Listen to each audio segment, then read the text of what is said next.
Hey, Pardon My Take listeners, you can find every episode on Apple Podcasts and Spotify. Prime members can listen ad-free on Amazon Music. On today's Pardon My Take, we have a twofer. We have Julian Edelman, Super Bowl champion, AFC championship weekend veteran, talking about Tom Brady, talking about his career. He's not retiring. And then we have, by my estimation... Why are you going to spoil it like that? Well, he's not retiring. Is Julian maybe. Edelman retiring? Tune in later to find out. Maybe. And then we have, by my estimation, the greatest baseball player of all time. Yeah, I said it. Greg Maddux. Whoa. Okay. Well, no, I guess we talk about that as well when he goes up against Barry Bonds. So awesome interview with Mad Dog. Great 2 interviews. We also have a preview of Championship Sunday, Fyre Fest, Phil Rivers retires, and Dan Campbell comes on the scene. We have all of that brought to you by our friends at the Cash App. Go download the Cash App right now. Use code Barstool. You get $10 for free, $10 to the ASPCA. The Cash App is the greatest app ever created. If you download the Cash App, you can get that for $10 for free. And like I said, you're helping helping animals with $10 to the ASPCA. But you also get a great app because it links directly to your bank account. You can buy Bitcoin, you can buy stock, you can send money to friends and family. You can do everything with the Cash App. It is super easy to use. It's the greatest app ever created. We'll say that besides the Barstool Sportsbook app and the Barstool Sports app, it is the greatest app ever created. We love the Cash App. We're in the Cash App studio. So go download the Cash App right now. Use code Barstool. You get $10 for free, $10 to ASPCA. Download it, the Cash App. Okay, let's go.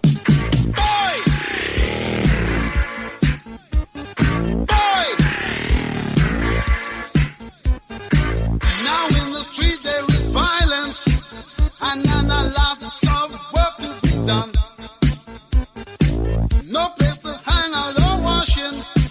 And then I can't blame all on the sun. Oh no, we're gonna rock down to Electric Avenue. And then we'll take it higher. Oh, we're gonna rock down to Electric Avenue. My Take, presented by Barstool Sports. Welcome to Pardon My Take, presented by the Cash App. Go download it right now. Use code Barstool. You get $10 for free, $10 to the ASPCA. Today is Friday. Thank you. Friday, January 22nd. And Dan Gummit, it just gets the stew out of me. Philip Rivers has retired. It's probably the most depressed I've ever been about a retirement of a player that doesn't play for one of my teams. It's a bunch of horse mess. I was sick, too, when I saw it. I mean, this is a guy that has given so much joy to us and defensive backs on Sunday afternoons. I'm going to be missing him next year. I mean, hopefully we can get Jameis or a quarterback that is of his same ilk to provide us with the same type of late Sunday drama. But, yeah, this is one of those where were you moments. Like now I feel old now. When Philip Rivers, I feel like I'm 29 years old. It absolutely. You're 29. I'm 35, going on 50. I had a moment where it happened. I processed it. I tweeted some of my favorite clips, and then I said to myself, "Wait, I'm actually kind of really upset about this because." Yes. Philip Rivers, and I was thinking about it. I was trying to understand my emotions. I was really trying to get in touch. This is great, too, that like the most emotional thing that happens to us is a football player retires. But I was going to say man card, but I think in this circumstance, you're allowed to cry during the national anthem and when Philip Rivers retires. So I was trying to do some self-diagnosis, really looking in. It's mental health is in the news every day. We're in tune with our emotions. So I was wondering why I feel this way. Because we also had, Eli Manning retired, Peyton Manning retired, guys who have been part of our NFL Sundays for many, many years. But the difference is when Eli Manning retired, we knew it was kind of over. When Peyton Manning retired, even though he won a Super Bowl, it was kind of over. Philip Rivers wasn't peak Philip Rivers in the last few years. His arm strength wasn't there, but he still was a joy to watch. And he was still fun, and his teams were still competitive. So it feels like, I'm happy that he's going out on his terms. I'm happy that we won't get some terrible, terrible year of Philip Rivers where it just gets sad.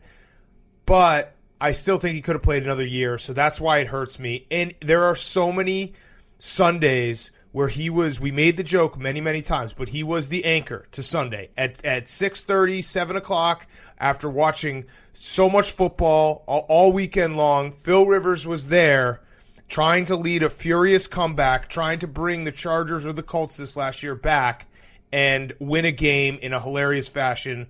And we thank him, and I'm sad. PFT, I actually went and looked up a stat. He led, I think it was by over 100, the amount of passes thrown in the fourth quarter when his team is down one score in the last 10 years. And is that not the most perfect Philip Rivers stat you've ever seen? Hold on, I'm pulling it up. Here it is. It is 604. The next closest one is Matt Ryan at 560. So that's Philip Rivers, and I love him forever. Well, the only reason Matt Ryan isn't even higher than that is because he doesn't throw that many passes when they're behind. He throws a shitload of passes when they're ahead, and then very few at the end when they give up the lead. So he only gets 2 passes in late in the fourth quarter. With Philip Rivers, he is Mr. First, Second, and Third quarter. And then the fourth quarter, actually that is where you get the most distilled version of Philip Rivers. And it's hard to put a pin on when Philip Rivers was at his peak. If I were to ask you what year were we at peak Philip Rivers, I don't really know when that was because I remember the stuff like him lying on his back and jumping up in the air like a bullfrog that's getting fucked more than I do the really, really good Philip Rivers where he got to the AFC Championship game. So peak Philip Rivers to me started when he was playing that game against the Broncos and Jay Cutler and Philip Rivers were screaming at each other across the sidelines. I think that was his arrival. We're like, oh man, this is going to be fun. I do think that AFC Championship game when he played on a torn ACL, and we'll obviously get to the Hall of Fame debate, but Phil Rivers had some bad luck. It's a team sport. It's actually crazy to look at the numbers and realize how your career and I think he'll eventually get in the Hall of Fame. He's not a first ballot Hall of Famer. I think he will eventually get in. But he obviously will get dinged for the lack of playoff wins and the lack of a signature win and the lack of a Super Bowl. But when you actually look at it with Philip Rivers versus Eli Manning versus Ben Roethlisberger, Eli and Ben both have 2 Super Bowls. Philip Rivers was the better quarterback in terms of numbers throughout his career. Yeah. So it's I don't know. He was such and honestly, if I were in the Hall of Fame committee, if David Baker was our boss, I would be like, okay, all your numbers mean nothing to me. He was so much fun to watch. I don't really care. I can't think of football the last 20 years without Philip Rivers. And yeah, he was never the greatest quarterback in the league because he played with Brady and Peyton and all these guys and Breeze at the height of their abilities. But he was the most fun for a very long time. So I think that there actually does need to be a Hall of Very Good. People forget that it's the Hall of Fame and not the Hall of Very Good. But we should make the Hall of Very Good and put people like him and like Matt Schaub, fun guys, people that gave us moments in football, that gave us years and memories that we can't just let be lost to the sands of time, that need to be memorialized in some way, even if they're not good enough to get into the Hall of Fame. And I do think that Philip Rivers should be a Hall of Famer. I agree with you on that. I think, I mean, it's fun to go back and say, what if the Chargers had drafted Eli Manning and he didn't hold out and demand a trade to the Giants? I mean, that to me, I think that Philip Rivers would have won more Super Bowls than Eli Manning did. Yeah, and so here's another stat to back it up. So Robert Mays tweeted this out. Rank and EPA expected, I think what's EPA? Expected points added is the stat. Since from 2006 to 2020, or 2020, Philip Rivers was 6 overall, Big Ben was 12, Eli was 35. So, yes, Super Bowls matter. I'm not saying they don't. They clearly do. Yep. Ben and Eli have those Super Bowls. Those guys are first ballot Hall of Famers because of their Super Bowls.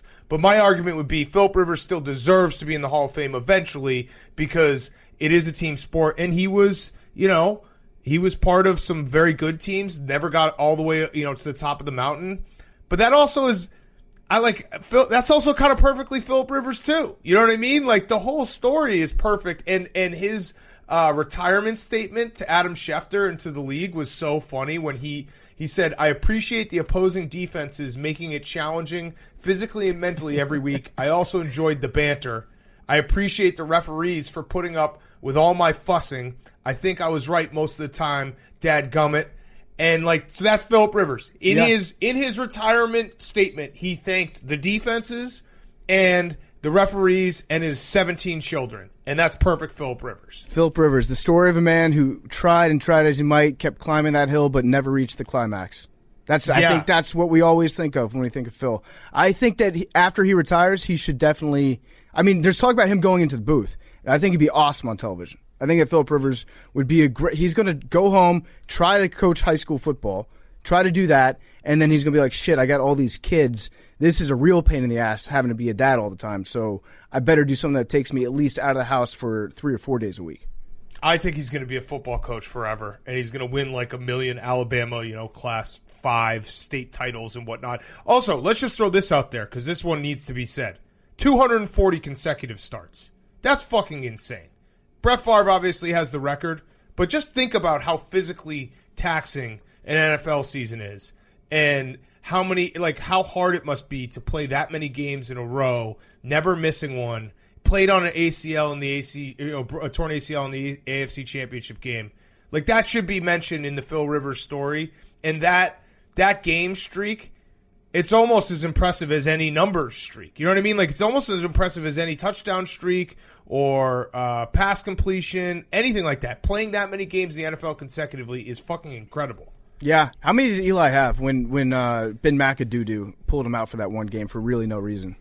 I don't know. Let me see. Eli, obviously Eli was up there had too. A lot of games. But Phillip also had some games where he was like, I'm just not going to not be the starter today, like regardless of how I'm feeling. So he was just a guy that's like, you can never lose your job if you never let the next guy in.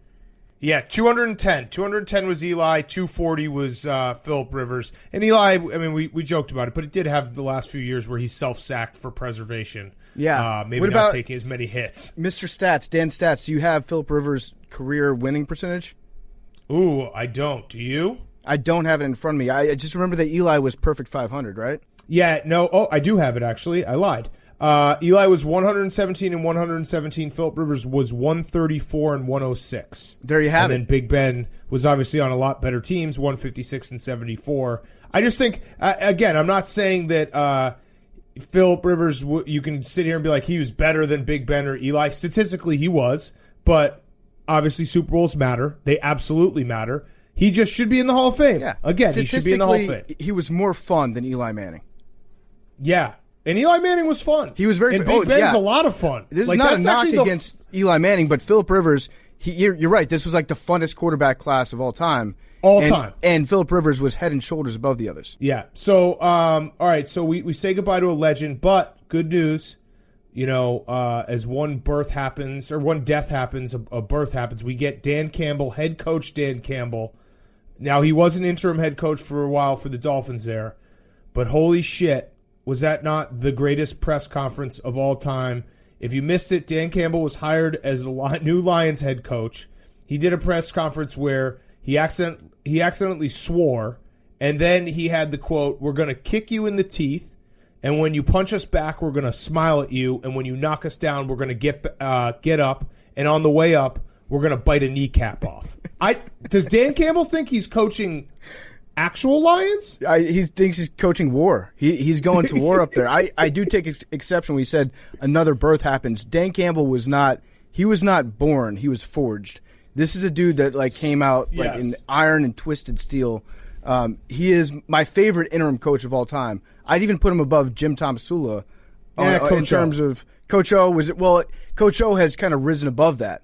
But he won us so much money when he was interim. But Dan Campbell, I think, is the ultimate essence of an interim head coach. And this press conference was perfect. His whole mentality basically is, we're going to be more physical than you. Dan Campbell's just always ready to engage another human being physically. He's just always on the lookout for that. And his mentality is that of like a porcupine. He's like, you're going to kick our ass, but you know what?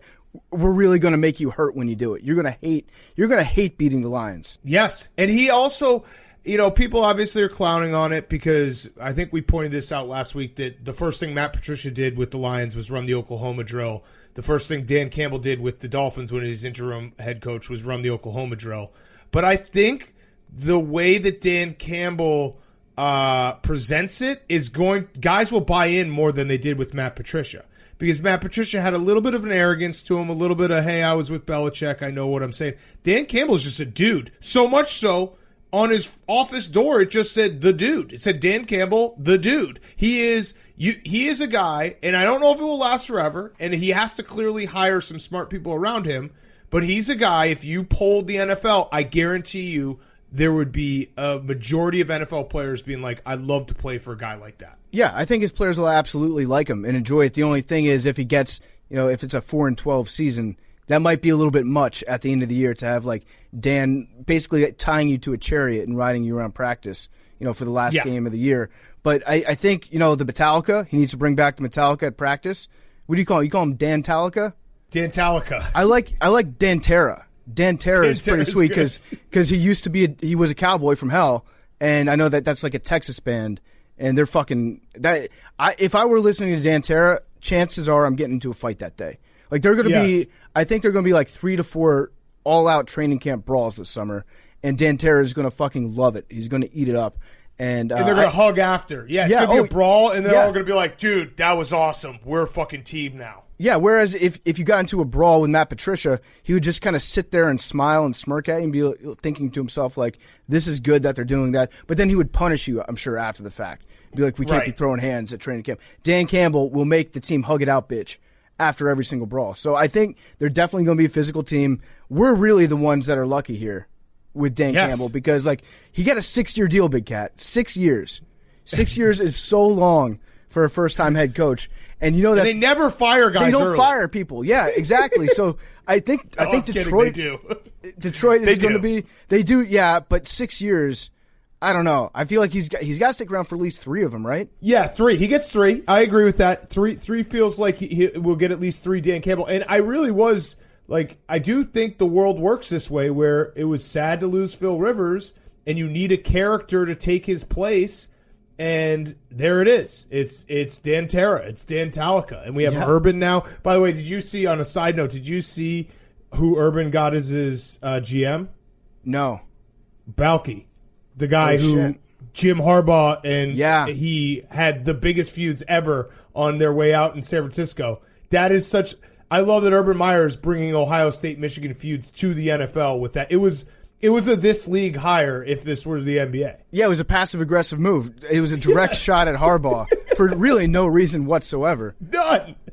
Fuck, that's awesome. He's a good GM. He built a good team. And Nick Saban got our guy. He got one of the Dougs. He got Doug Marrone as his, offensive line coach? Yeah, offensive line coach, which... that's going to be great seeing Doug on the sideline. I was thinking about that, too, because I think the Bears are losing their offensive line coach. It's like, man, I wish we had gotten Doug Marrone. But then I realized, like, it really is a genius thing to do for a coach that just got fired, because you're going to Alabama and you're going to win. You're going to almost like... It's almost a cleanse of your body, because if you're a coach that got fired, you probably lost a lot. Now you get to go get a cleanse, like a nice spa year where you win and dominate the fuck out of everyone else. And it's not like there's going to be any firings at Alabama. The only thing that happens at Alabama is guys get hired to new jobs. So it's the greatest rehabilitation program of all time. Nick Saban needs more credit for rehabilitating football guys and setting them back out in the wild. How quickly do you think it takes to get rehabilitated by Saban?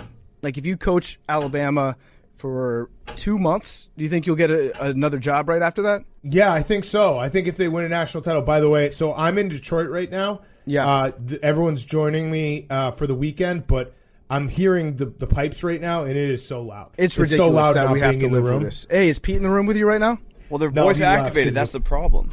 He's a fucking loser. He's a loser. If Pete comes back in the room, bring him over onto the mic, because I feel like he should have to address our listeners. He should have to explain himself. Come address the listeners. What? It's so loud in here, Pete. He just groaned. I think he was jerking off, which is weird because he actually can't produce cum after his vasectomy. No longer nuts. Do you want to address them? No, I've worked on the pipes. He's worked on the pipes. You worked on the pipes? I heard. Pipes? I heard you were working on the pipes. Fuck you, Pete. He drained the pipes. Pete drained the pipes. That's what he said. I actually do think that Dan Campbell would implement the ideas that we gave Matt Patricia when we were up there talking to him, doing the interview with him. That Matt Patricia just kind of like looked at us, smirked. He was a prick in like a lovely way, but if we gave those same ideas to Dan Campbell, he'd be like, I'm going to write all these down because I'll use at least one of them. Like the idea of having the factory clock, the punch clock, right at the door every day. The lion or the sheep that you ignore because lions don't care about the opinions of them. I think that we and Dan Campbell would get along very, very well, swimmingly. Yes. And Matt Patricia was one of the weirdest interviews because we had fun with it. We thought it was funny, and then it just didn't translate to the podcast where people were like, man, he was a dick. It's like, no, actually, he was nice in person. Like, he wasn't – it was kind of a jokey way, but that's, Dan Campbell. We will try to interview Dan Campbell. We have a request out there. Dan Campbell, you probably listen to this show because you're a football guy. What up? First of all, congrats on the hire. That's awesome. 6 years. You'll probably be there all 6, but also let us come interview you while we're in Detroit. Yeah, please do. Here's a free recommendation. This is just a taste of some of the stuff that we'll throw at you in person. Just get heavier weights. I don't know why more coaches don't do that. Just get heavier weights than you currently have in the weight room. Got the silver medal ones. Yeah, just heavier. Yeah. Just as long as you can be like, we lift heavier weights than any team in the NFL. That's the Dan Terra way. Yeah, maybe get the guys doing the Scottish big log toss that they do. Hell yeah. I feel like, remember when Sean Payton took his sabbatical and came back and tried to get everyone to do CrossFit on the Saints and they all got injured?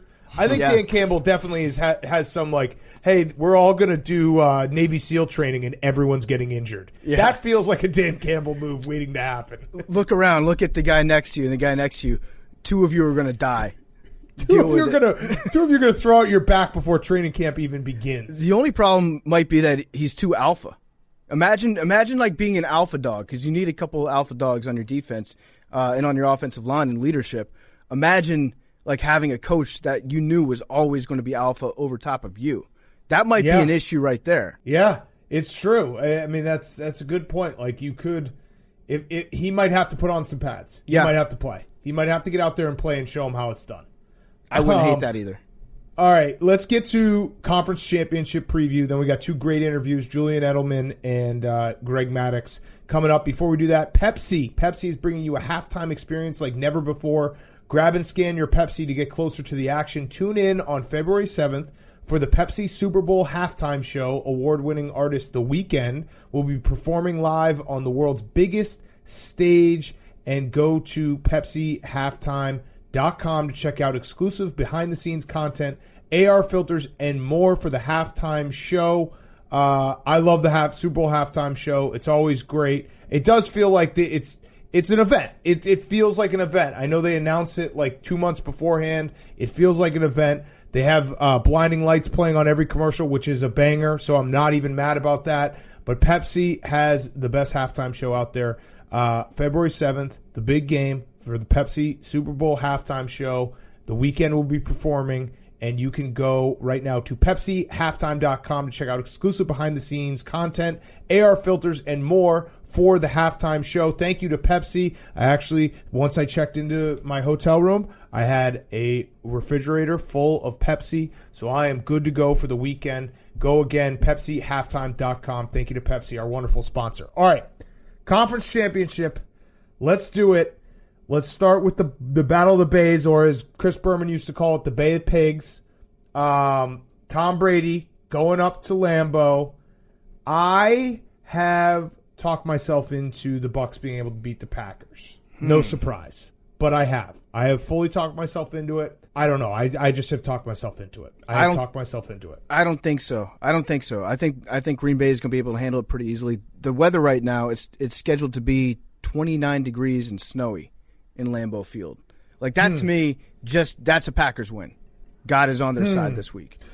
I have a here, Big Cat. Let me try to phrase it to you in a way that you can accept the fact that the Packers are going to win. Just say this feels like an Aaron Jones game to me. But they can't. The Bucs run defense is the strength of their defense. And Vita Vea, I don't know if he's going to play. It'd be crazy if he did. But if he plays even half the snaps, that's a nice addition for them. Here's what I look back at the Packers season. They're not frauds. They're clearly not frauds. Aaron Rodgers has been playing. He's the MVP. He's been playing at an incredible level. I just think it's going to be a coin. I think both of these games are going to be coin flip games that whoever makes a play late in the fourth quarter. I know this sounds cliche, but it's clearly this is actually saying something with how good these teams are. You're not going to have Tom Brady panic. You're not going to have Tom Brady go behind it. You know what I mean? The Packers game script, pretty much every game is they come out hot They're really good in the first and second quarter, and then they'll sit on the ball a little bit. Tom Brady is not going to be afraid if they're down 14-0 right out of the gate. They were down 10-0, and then they won 38-10 earlier this year.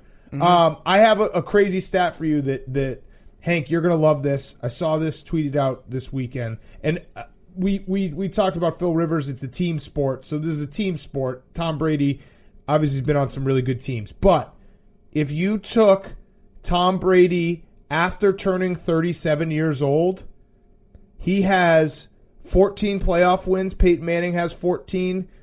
This is Peyton Manning's career, Drew Brees' career, Aaron Rodgers, and Ben Roethlisberger, their entire career versus Tom Brady after he turned 37.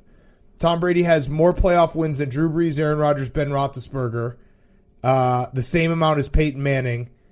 And like all these stats, it's crazy. He basically has a full career after the age of 37 that all these other guys have.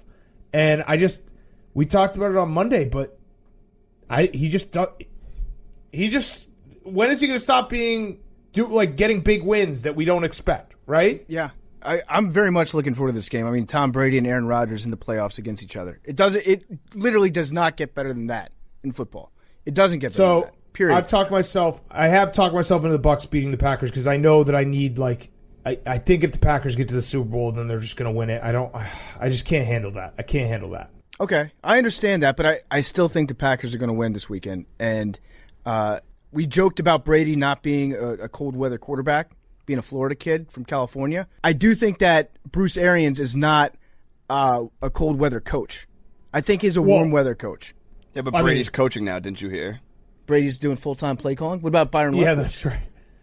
Bruce Arians has just set himself up for the perfect, he's just middled himself perfectly where he was criticizing Brady, and then once they got good, he's like, well, Brady's doing a lot of the coaching now. They didn't do that in New England, so that's why we're winning. Yeah. But then when they lose, you can be like, well, Brady was coaching, so. I agree with you, PFT, in that we will get Bruce Arians' face looked like he had no oxygen in his skull when he was in a dome in New Orleans last weekend. It was now so put red him it was in blue. Lambeau. Yeah, in Lambeau, we're going to get Tom Coughlin face to the max. I think you actually need to probably cover him in Vaseline before he even goes outside this weekend, just in case. Because Bruce Arians, it is a life alert. He should have a life alert instead of the red flag, just in case something goes wrong. I'm going to need a Pantone check on Bruce Arians' face this weekend. Because last weekend it was like a purple. It was darker red than the team colors were. So yeah, going to need a definite Pantone check on that. He's probably going to just have a flask on the sideline to keep warm. If I know Bruce Arians, he's got a couple nips of Crown stashed away. Oh man, I'm so nervous about this game. I really need the Packers to lose. Can I just call something real quick? I'm just going to a future call here. Aaron Rodgers, he announced that he was going to be doing Jeopardy or Sports Jeopardy. He was going to be hosting it. I actually think that Aaron Rodgers is going to eventually be the full-time host of Jeopardy. I think he's going to be, after he retires, I think he will. I thought it was Kenny the kid. I think Aaron Rodgers is going to like doing it too much, and it combines all his favorite things, mustaches, being smarter than everybody, and letting everybody know that you're smarter than them. So I think that he's going to really enjoy hosting Jeopardy and just stick around. So you're saying pretty much my only shot now at this point to get rid of Aaron Rodgers is I need Pat McAfee to have a kid and then keep that kid from eating beans and then have him tweet it and then get canceled and then cancel Aaron Rodgers by association. Yes. Okay. All right. Well, I will work on that happening. You can make that happen. Yeah. It's not that crazy. I will try to get Pat McAfee's unborn child to get addicted to beans and never be able to learn how to use a can opener. Fuck. He's going to be around forever. He just Chris Scott, by the way, here, I'm going to prop. I don't even know if the props are up yet, and I'm going to get to my Can't Lose Parlay. I think Chris Godwin's going to have a big game. There it is. Okay. Jair Alexander's one of the best corners in the league, so it's going to be interesting. I think it's going to be up to Antonio Brown if his knee's okay, Gronk, Scotty Miller, Chris Godwin to do a lot of the heavy lifting here. Playoff Lenny, buy the shirt now. We actually we are collaborating with Playoff Lenny on this shirt. That makes sense because I was confused why he was promoting the shirt. Yeah. He hit me up. This is called Playoff Lenny, and he's embracing the nickname. Yeah, smart. It's great. We better get a Playoff Lenny from Joe Buck this weekend. All right, over under is 63.5 yards. for Who? Chris Godwin. Chris Godwin. I like that. All right, I'm going to take the over and his catches. All right, so AFC Championship game. Now, I said it on Monday, and I'm sticking with it. I think the Bills are going to win, and I wouldn't be surprised if they win convincingly. I agree. And it's not just because I bet on the Bills earlier in the week when I thought that Patrick Mahomes was going to be out with a concussion, which is not going to happen.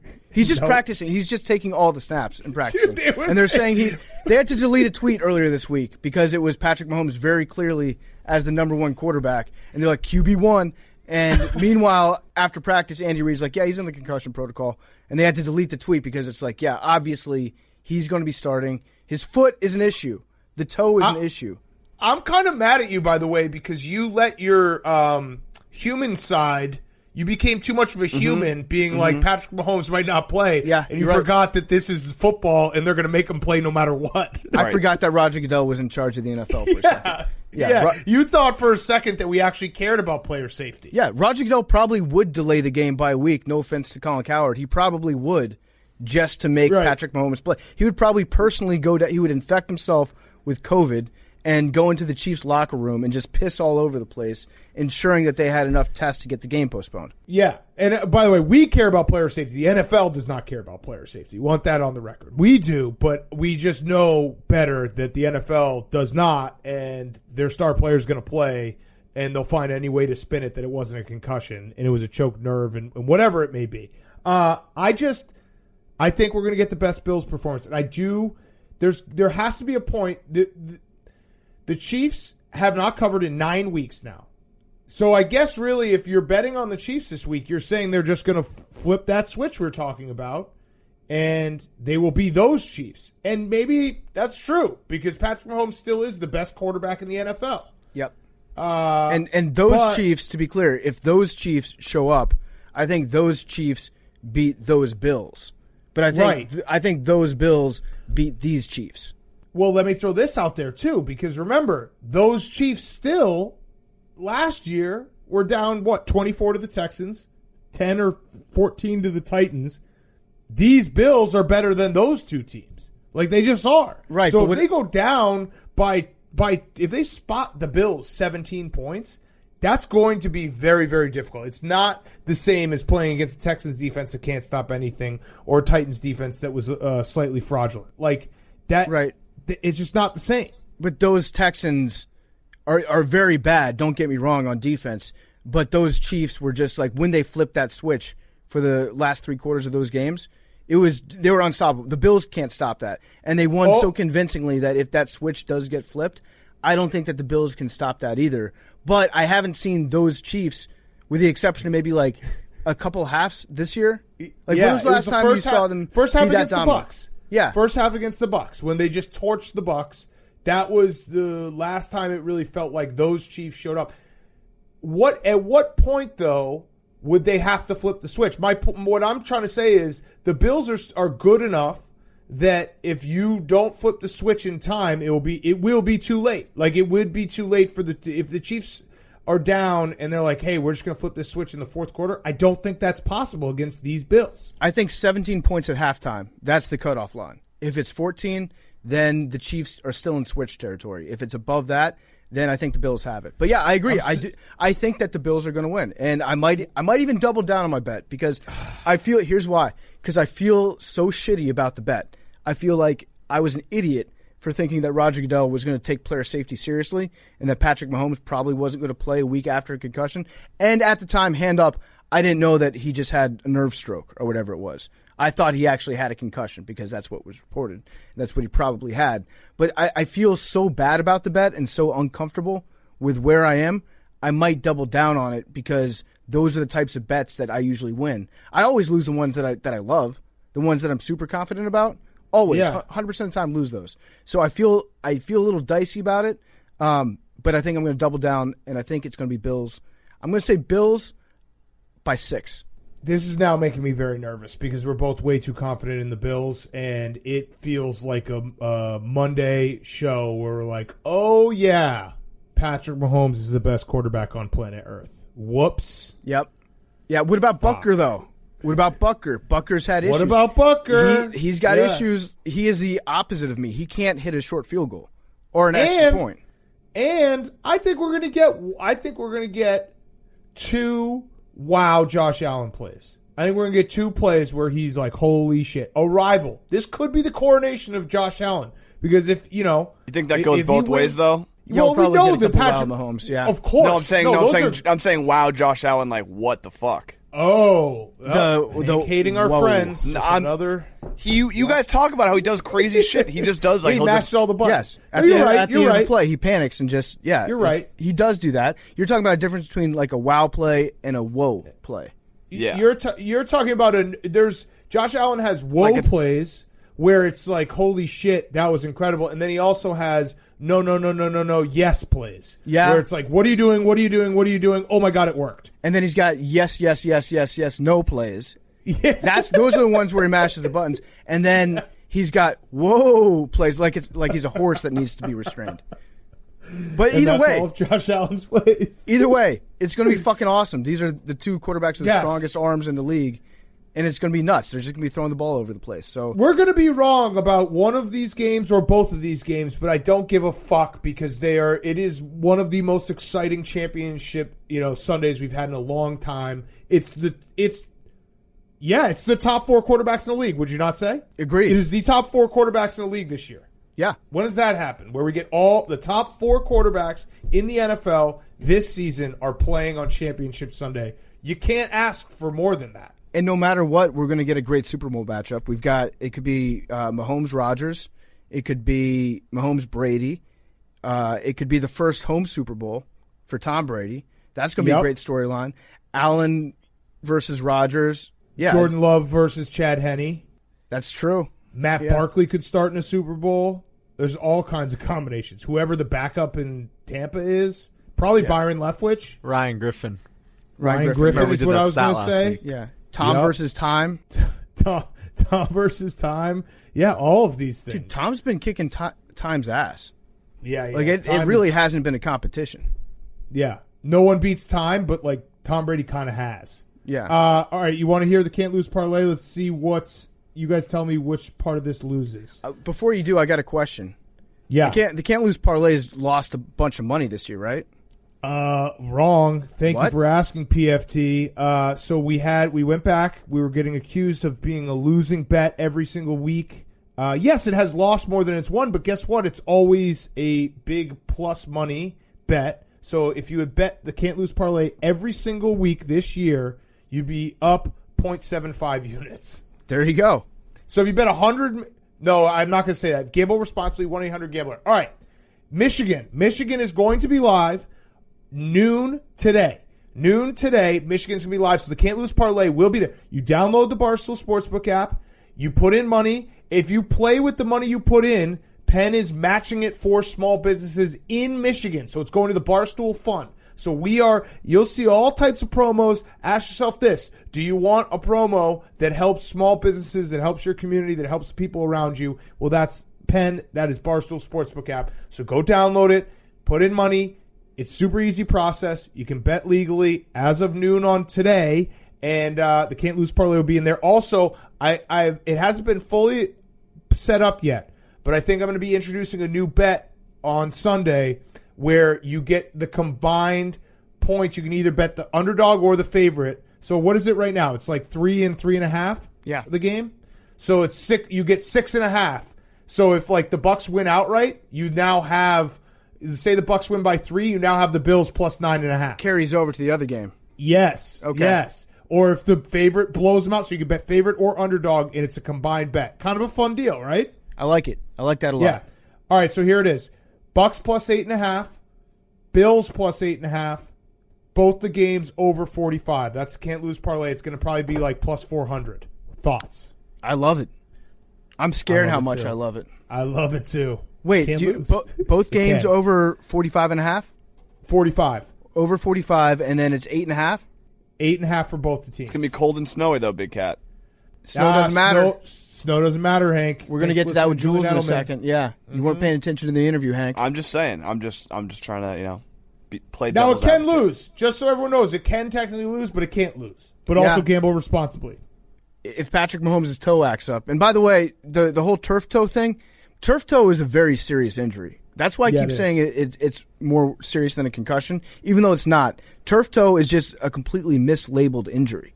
If it had a cooler name and a more dangerous-sounding name to it, I think people would respect it a lot more. But turf toe just sounds like a stub toe. They should call it, I don't know, fire foot or trench foot. Paralyzed foot. The devil's ankle. Yeah. Yeah. Can't walk injury.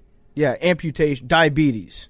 Pre-diabetes. Yes, pre-death. Everything's pre-death, right? Yeah.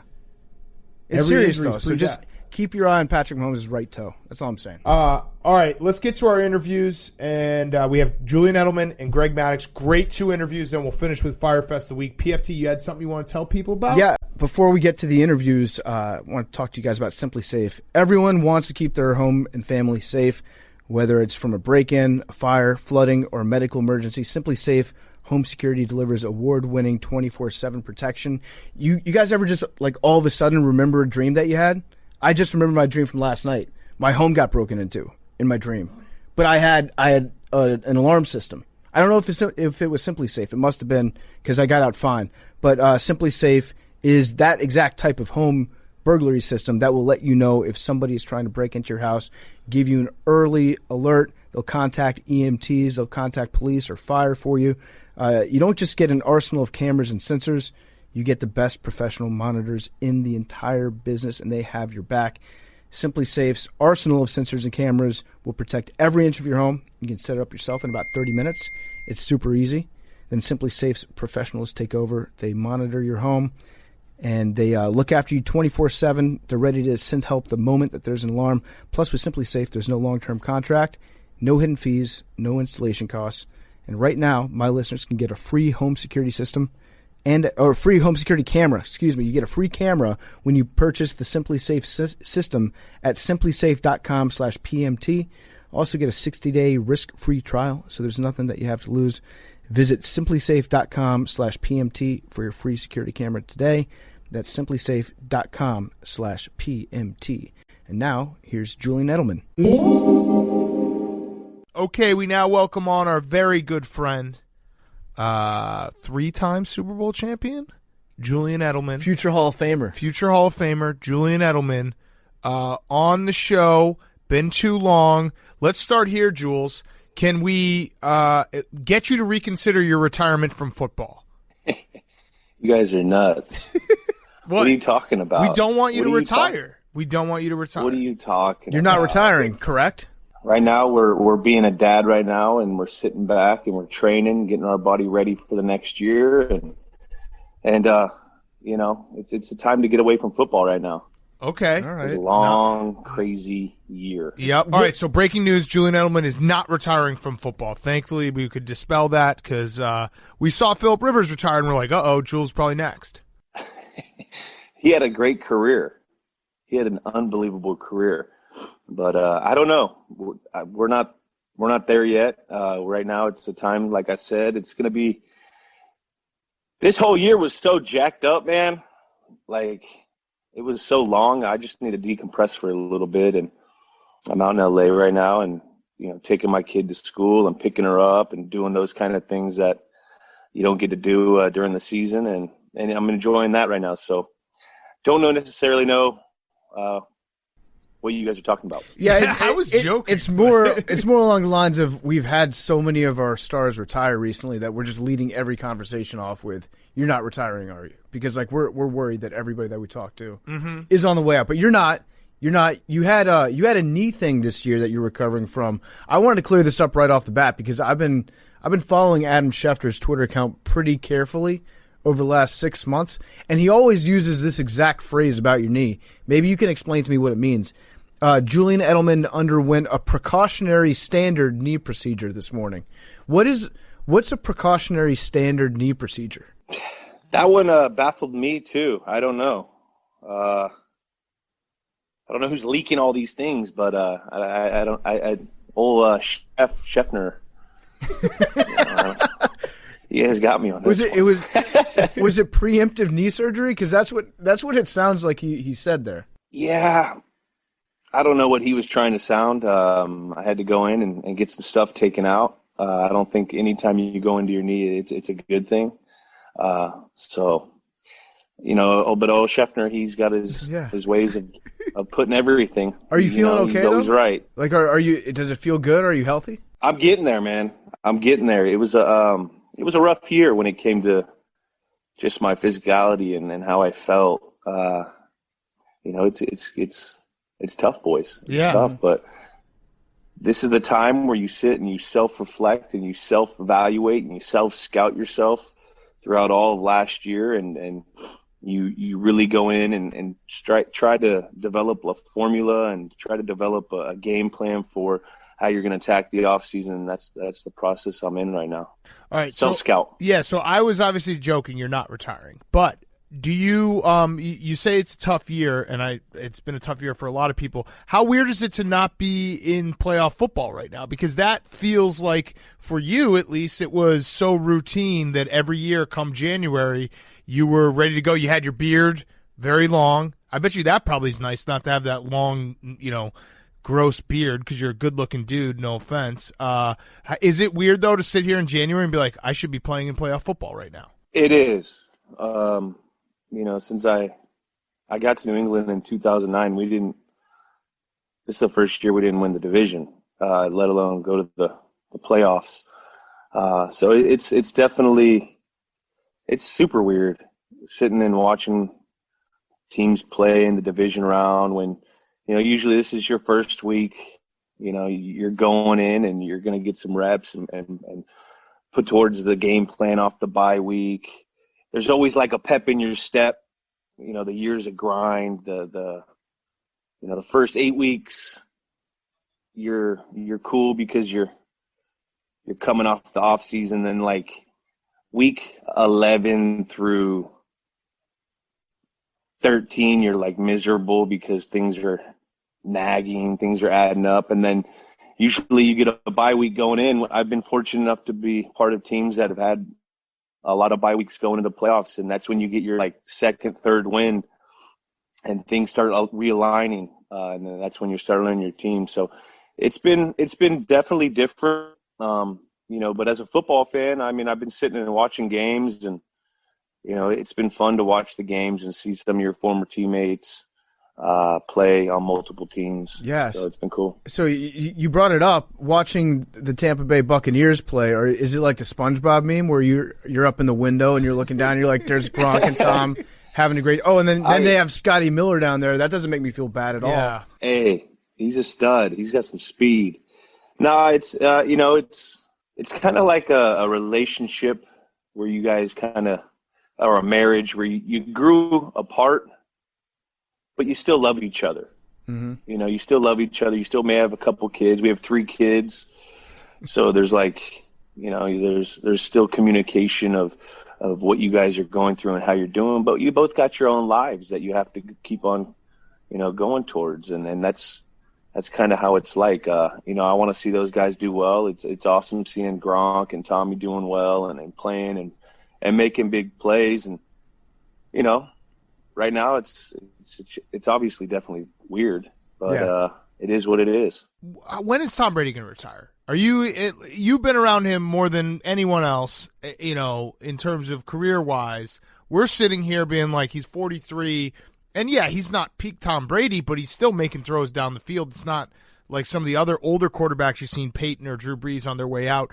Like, has this shocked you at all? Is there a moment where you're like, hey, he's got to eventually – like, it eventually has to end, right? But maybe not. My respect level for Tom goes up each year. 'Cause the older I get, I'm 34, turning 35, and it gets more and more difficult when you compound years in this league. And to see him, going out at 43, playing, really good football, it's inspiring. That's what it is. I don't know what his plan is, but knowing him, I mean, it's all when that little fire turns off in his little chest, and I don't think that thing's going to be turned off here soon, because that's the one thing that you can pull away from Tom when I've played with a lot of guys is his competitive stamina is second to zero, to no one, absolutely no one. I mean, he comes in every day, with a purpose, with trying to improve something. He eats, breathes, and sleeps this stuff, and I've never doubted him, and I don't think anyone should. So I think he'll go when he wants to go. It does sound routine to just say that because it's cliche, and everyone's like, oh, yeah, this guy's competitive stamina or his competitive drive. But I think about, like, my own personal life. Like, I take at least a half day off every day. You know what I mean? Like, there's a couple hours every day where I'm like, yeah, I'm going to sit back and just do nothing or, scroll the internet or watch some basketball. Well, scrolling the internet is also your job. Kind of. So, like, you're like, I'm going to look at the different websites for a couple hours. But I have a competitive drive that's, like, medium, I would say. I mean, you guys are doing pretty well. I mean, you're competing at a high level in this world that you're in. So I would say your competitive stamina is higher than what you think. Well, that's also a little trick to catch us right there. Thank like, you. Appreciate that. Telling everybody You're that right. he doesn't work hard. Yeah. So then nobody else tries to work as hard as he does. And then people like you are like, no, Big Cat, you do work really hard. But there are days, like Tom Brady, would he come in on I guess during the week, let's say off season, would he come in like on a Friday in the off season and be like, hey, we're going to take it a little easy today? Or it's like, no, I want to get this done. No. I mean, anytime we go out and we would work, there would be no taking it easy, unless it's like a down day and he has a certain amount of throws that he wants to do, or I have a certain amount of routes that I would want to do. I mean, you would go into that, but it would be formulated, right? Like today is going to be kind of like a chill day, but he's going in with that glare in his eye, that stare that he has, and he's going to attack it. That's just the guy he is. Now, I'm sure, he takes days off, and, him and Alex have a routine and a formula that they do where they probably, look into all those things, how many throws he needs, how many of this, how many of that. They've got it down to a science. I mean, the guy's been doing it this is his 21st year. I mean, if you do anything for 21 years, I mean, you're going to find ways to just refine and evolve and get better at. Yeah. I'm sure if you guys listen to your interviews from 5 years ago, you're like, damn, I wish, what was I? I sounded like, you know what I mean? Yeah. Yeah, no, the one with Lauren Scully was pretty good. But wouldn't you say there are definitely like Fridays or, a Monday where you're like, hey, I'm going to come in and I'm just going to kind of hang out a little bit. I'm going to fuck around. Yeah, this feels like a fuck around. There's no purpose to my day today. Yeah. There's definitely those days. Yeah.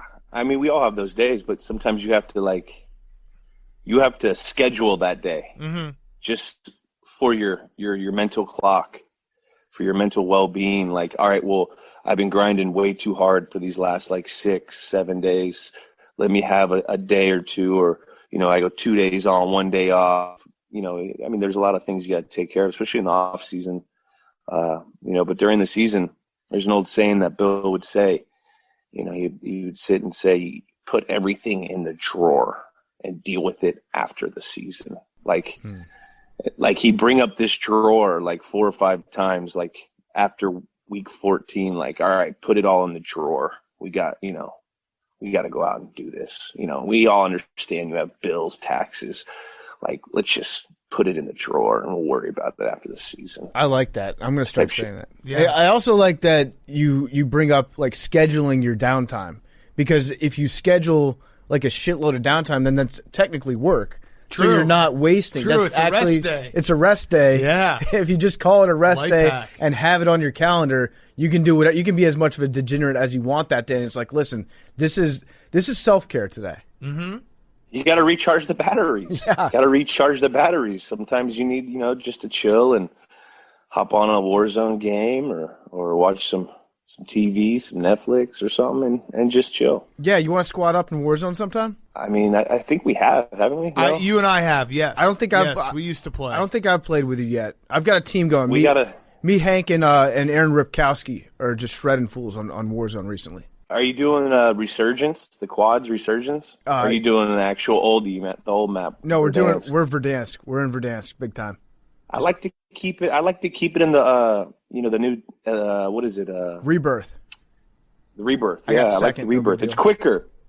It's just quicker. It's fast paced. You guys can respawn. There's a little different kind of strategy towards it. It's My like playoff ADD can't football. kick in. Yeah, you get a lot of reps in. Playoff football. You operate at a different speed. Playoff football. By the way, what do you think Bill Belichick is doing right this second? Because you are a player, so like you said, you're working on your body, taking the recharge. He's got to be going crazy, right? Oh, well, he's one of the most extraordinary humans when it comes to never really getting complacent and dealing with his time to make the team better. So the fact that we're not in the playoffs right now, he's probably putting in extra time to evaluate going forward what we have to do. It's a full self-scout. He'll have everyone in the building working on every single player on the squad, on the practice squad, and evaluating every single thing that everyone does. And then that's how he goes into the draft, and then going from the draft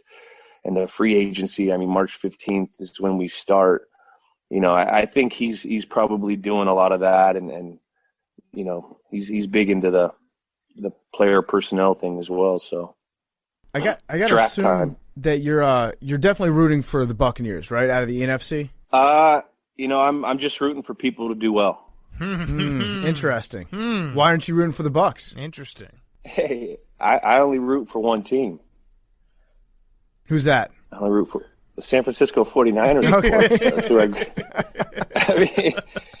I grew up in the Bay Area. What about in the AFC? Is there a part of you that you respect the Bills because you've been playing against the Bills, twice a year for forever, and you'd like to see them do good, or are you finding yourself rooting more against them because they are kind of one of your rivals? I'm very I'm excited for the Bills. I'm super excited for that team, that city.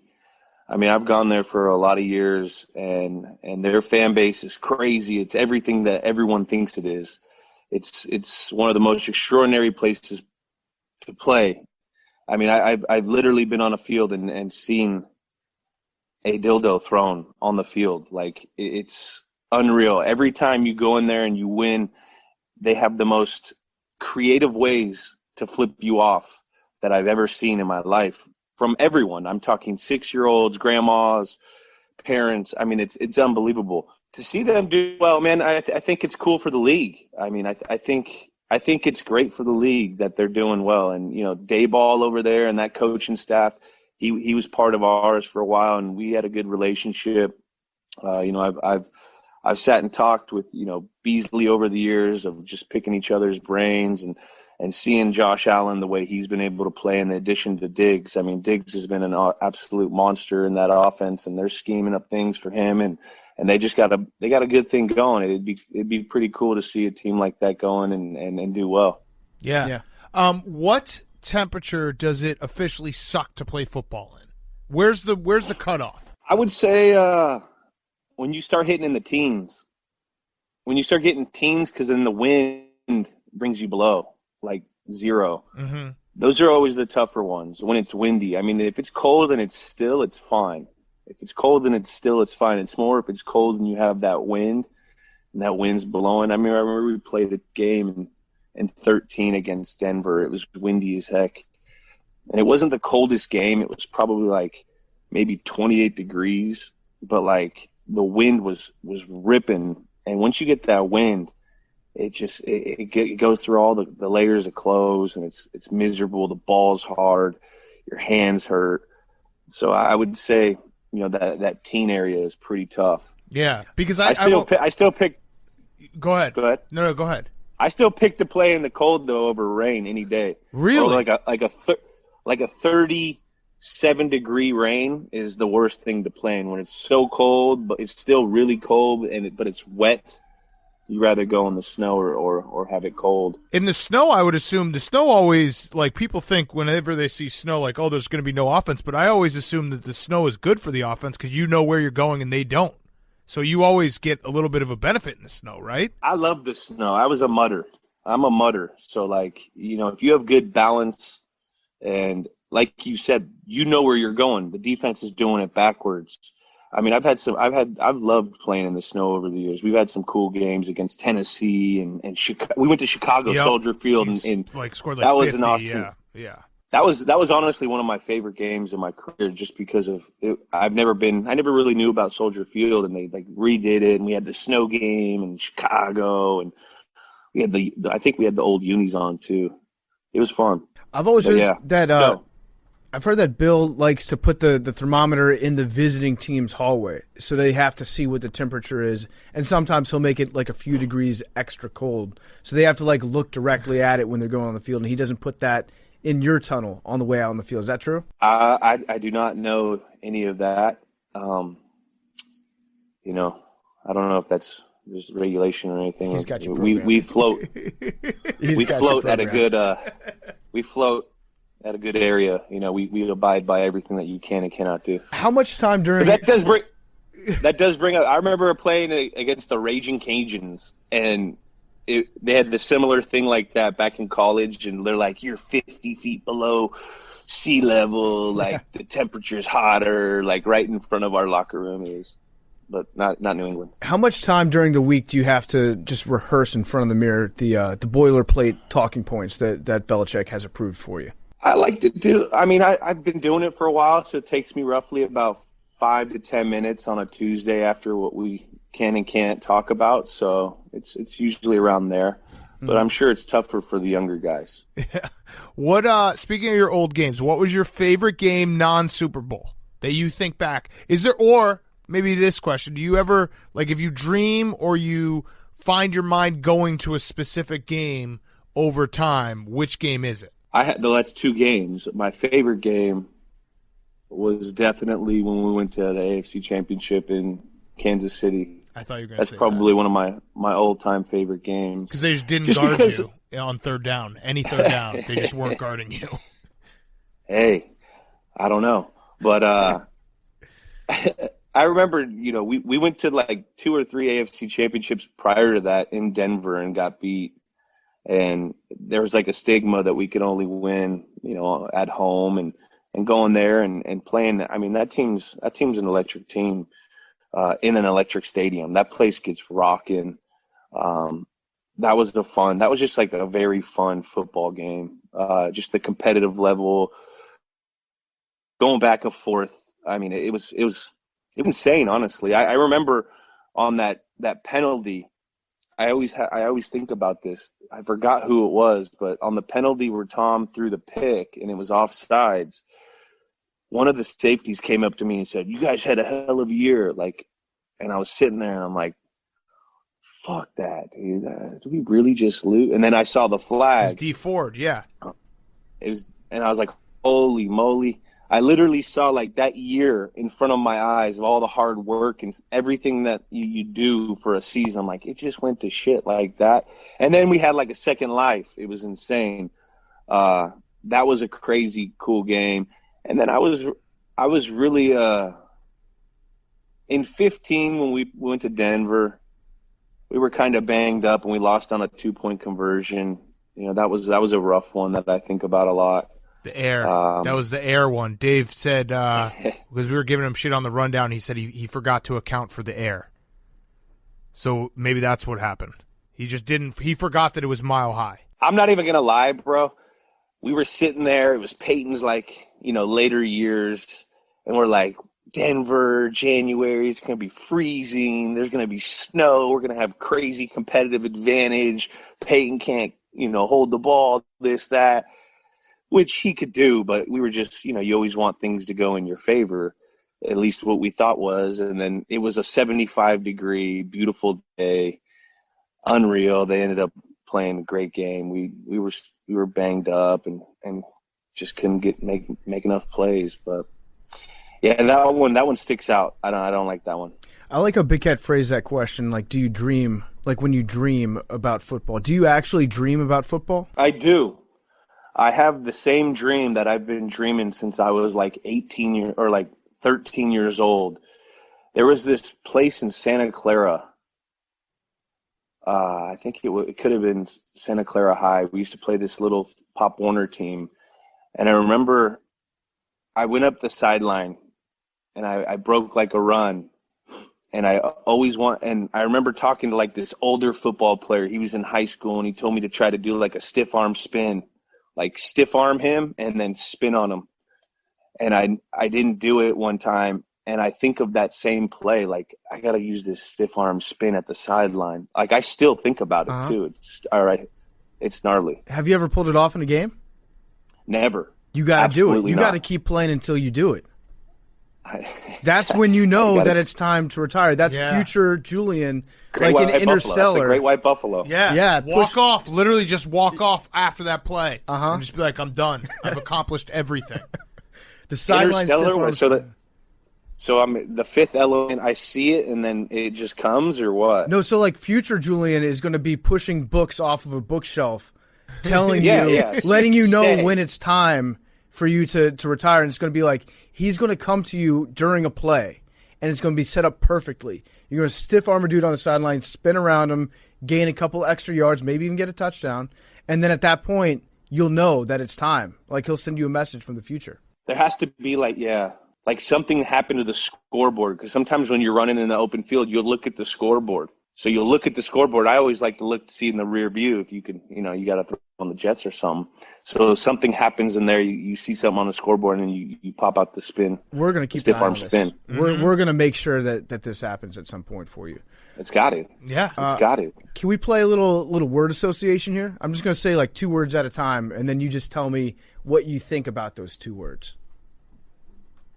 All right, first one, Deshaun Watson. Insane. Insane. Insane. Carson Wentz. Just random words. How many words can I use? As many as you want. Whatever you want. Yeah. Looking forward to the next opportunity. Okay. Mitch Trubisky. Mitch Trubisky. That's good. That's actually a good analysis right there. Just his name. Yeah. Yeah, Mitch He is Trubisky. Mitch Yep, Trubisky. Mitch Trubisky. Yep. Jameis Winston. Ooh, good one. I mean, you're only as good as your last throw. I think we found it. Jameis to New England. It happened. There it is. Perfect. I saw that play. I knew you guys were going to go absolutely bananas over that whole thing. Yeah, it was a great throw. How could you not? What would you do if you were in the huddle and your quarterback, whether it be Tom Brady or it was Cam Newton this year, tried to eat a W right in front of your face? I would, try to get a side of it. Get excited though. Yeah. You done with that? Yeah. You're gonna eat. Oh, you got some. There's still some meat on that bone. Let me get a little lick on that. Is a W vegan? Because Cam Newton, he doesn't eat meat at all, right? No, he does not eat meat. Ooh. Okay. Billy Football thinks that makes him a bad quarterback. You know that, right? This Billy Football, where's he at? Where is this guy? He's not here. We don't got him. He's in the protocol. Oh, is this No, he's in the protocol. Yeah, he's in the protocol right now. Is he fighting Canseco? Yes. But he's currently in the protocol. What protocol? Listen, not concussion. Not concussion. Over the course of the week, there are certain steps that we take, and we look at every day as an opportunity to get better. And Billy is certainly looking at all those steps to get better right now. Next question. When Billy's ready to be medically cleared, he'll be medically cleared. That's all we're going to say about that. Day better than yesterday? He's just a day better than yesterday? Yeah. That's right. Do you think? Are you worried about it? Do you think he can beat Canseco? I don't know. I hope he doesn't get killed by Canseco. I don't care if he does. Canseco's he's a big lump of flaccid meat. He sucks. So I don't know what Billy Football looks like because I listen to you guys. Right. So I really don't know. I have no clue what he looks like. Is he blonde? Yes. Yeah. What does he sound like? Describe I how didn't he think sounds. he was like a blonde kid. I thought he was maybe like a short, like brunette kid, like maybe a little pudgy. You're talking about me. You're just describing me. Yeah, both of us. Nah, you have lighter hair. I'm talking like a real dark brunette. He's like 6'2", no 6'3", and yeah, he doesn't look like this. He's like 230 pounds. I think he's going to win. I really do because he's quick and he played in college. Well, kind of. He kind of played football. Well, no, he played football. He actually was. I'll send you a highlight. He was a beast. I don't know, but Jose Canseco, I mean, he's a man. But I mean, you went up against some big dudes yourself. You're undersized for a wide receiver, for an NFL player. Like, you know that it's not about the size of the dog in the fight; it's the size of the fight in the dog. Fact. Yeah, but the dog still has to have something in him. Like, he's got to. Like, I don't know Billy like that. He just seems like a good little kid. He seems young. He is young, but he's also built different. Like 17. No, he's like his brain is 12, but his body is like 23. He ran a marathon with no training whatsoever. Just got on the treadmill and did it. So, like, he's a good athlete. I mean, that's impressive. He seems like he knows all this stuff. No, for sure. Yeah, he thinks that he knows. He knows a lot of words, but I don't think he knows what any of them mean sometimes. I'm trying to find a video that I can a highlight tape video that I can send to you that will hopefully change your opinion, and you'll be completely Team Billy football. Oh, I got a question for you. I'm not Team Billy football. I want Billy to do well, but I don't know. How old is Canseco now? Like 50, like 100, he's 110. I mean, he's getting old. And I'm just gonna take a guess here, Jules. I don't think Canseco's on the TB12 method. I don't think he's skipping, strawberries and ice cream and stuff. Yeah, I don't know. We'll see. It'll be a good fight. Do you have any advice for him, like as a scrappy, undersized dude? Like when you were going into a game and you knew that you were going to have to do a lot of run blocking, and you had to set an edge out there and block a dude that was, 70 pounds heavier than you, how would you prepare for that? That's when you just take a teaspoon of cement, you let them drop, and you just got to go. Mm-hmm. Take a teaspoon of drop, you have to be careful with how you phrase that, because Billy actually will ingest cement. Like, so cement, so little cement. Nah, yeah. He's a big kid. I just saw a picture of him. Yeah. Here, watch that video I just sent you, and we'll end with that. By the way, you're wearing a pH. What the hell's a pH? What is it? pH water? Yeah, bro. Perfect hydration. It's a great water company. Where is this? You sent it to me on the internet? Yeah, or I just texted Instagram? you. I just texted you. Text. Yeah, I just texted you a video of Billy football, and then you tell me if you think he can handle it. Music selection is it's his Huddle video. So yeah, it's a standard Huddle soundtrack. Is that one play? Yeah. He's searching for it. He's the quarterback. There we go. Yeah. There we go. You see him fucking truck that kid? Truck stick. Yep. That's Billy football. That just helped me out. Right there. Yes. He's got it. Yes. He might have it. We might need you to have a video, because remember, Jules actually helped Hank in his fight, sending a video pumping him up, so we might have to call on you to pump him up as well, because I know he would get very excited about that. How's old Hammer and Hank doing? He's great. Hank, you want to chime in? Yeah. Great. He's great. How you doing, Hank? I'm great. Where you been? I've just been chilling, doing my thing. He's in Verdansk with PFT. He's taking a mental year off because the Patriots didn't make the playoffs. He's been very, he's taking a mental year off. It's a COVID year. It's not, it's not a real year. Yeah, 2020 was rough. It was a rough one. But you're coming back. 2021. Yes. Hank is 2021, baby. Hank's also not retiring. So yes. None of us are retiring. Back. Still here. This is the no retirement podcast. All right. Stairway to 7. Yeah, there you go. Jules, thank you, man. Just came up with that. As always, we Fuck appreciate it, man. Always. Hank is just bashing Pittsburgh under his breath now. Why? What happened with that? He doesn't like What's the up with fact Pittsburgh? because he thinks that New England is going to be the first franchise to ever get 7 Super Bowls. So he says stairway to 7.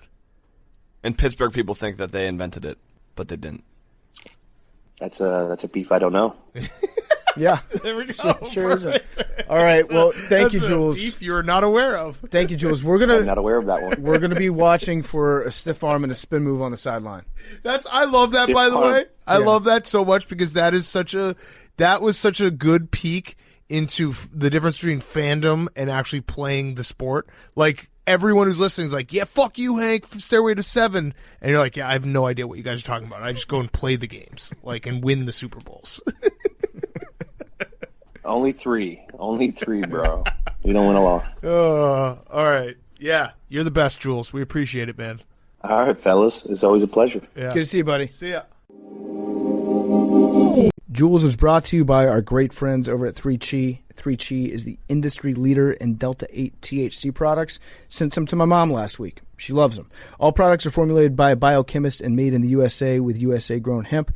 At 3Chi's Delta-8, it's a federally legal version of THC. It's much more functional alternative to marijuana. It gives you an amazing buzz and great body feel, but you get a clearer head and you get less anxiety. You don't get paranoid. It's available online at 3chi.com. That's the number 3chi.com. And at retailers around the country. Must be 21 to purchase. Remember, it's not CBD. Some people are like, hey, what's that CBD stuff that you guys are selling that you say makes you feel good? No. This is 3Chi. It's psychoactive. It's Delta-8 THC. It will give you a buzz. So please use it responsibly.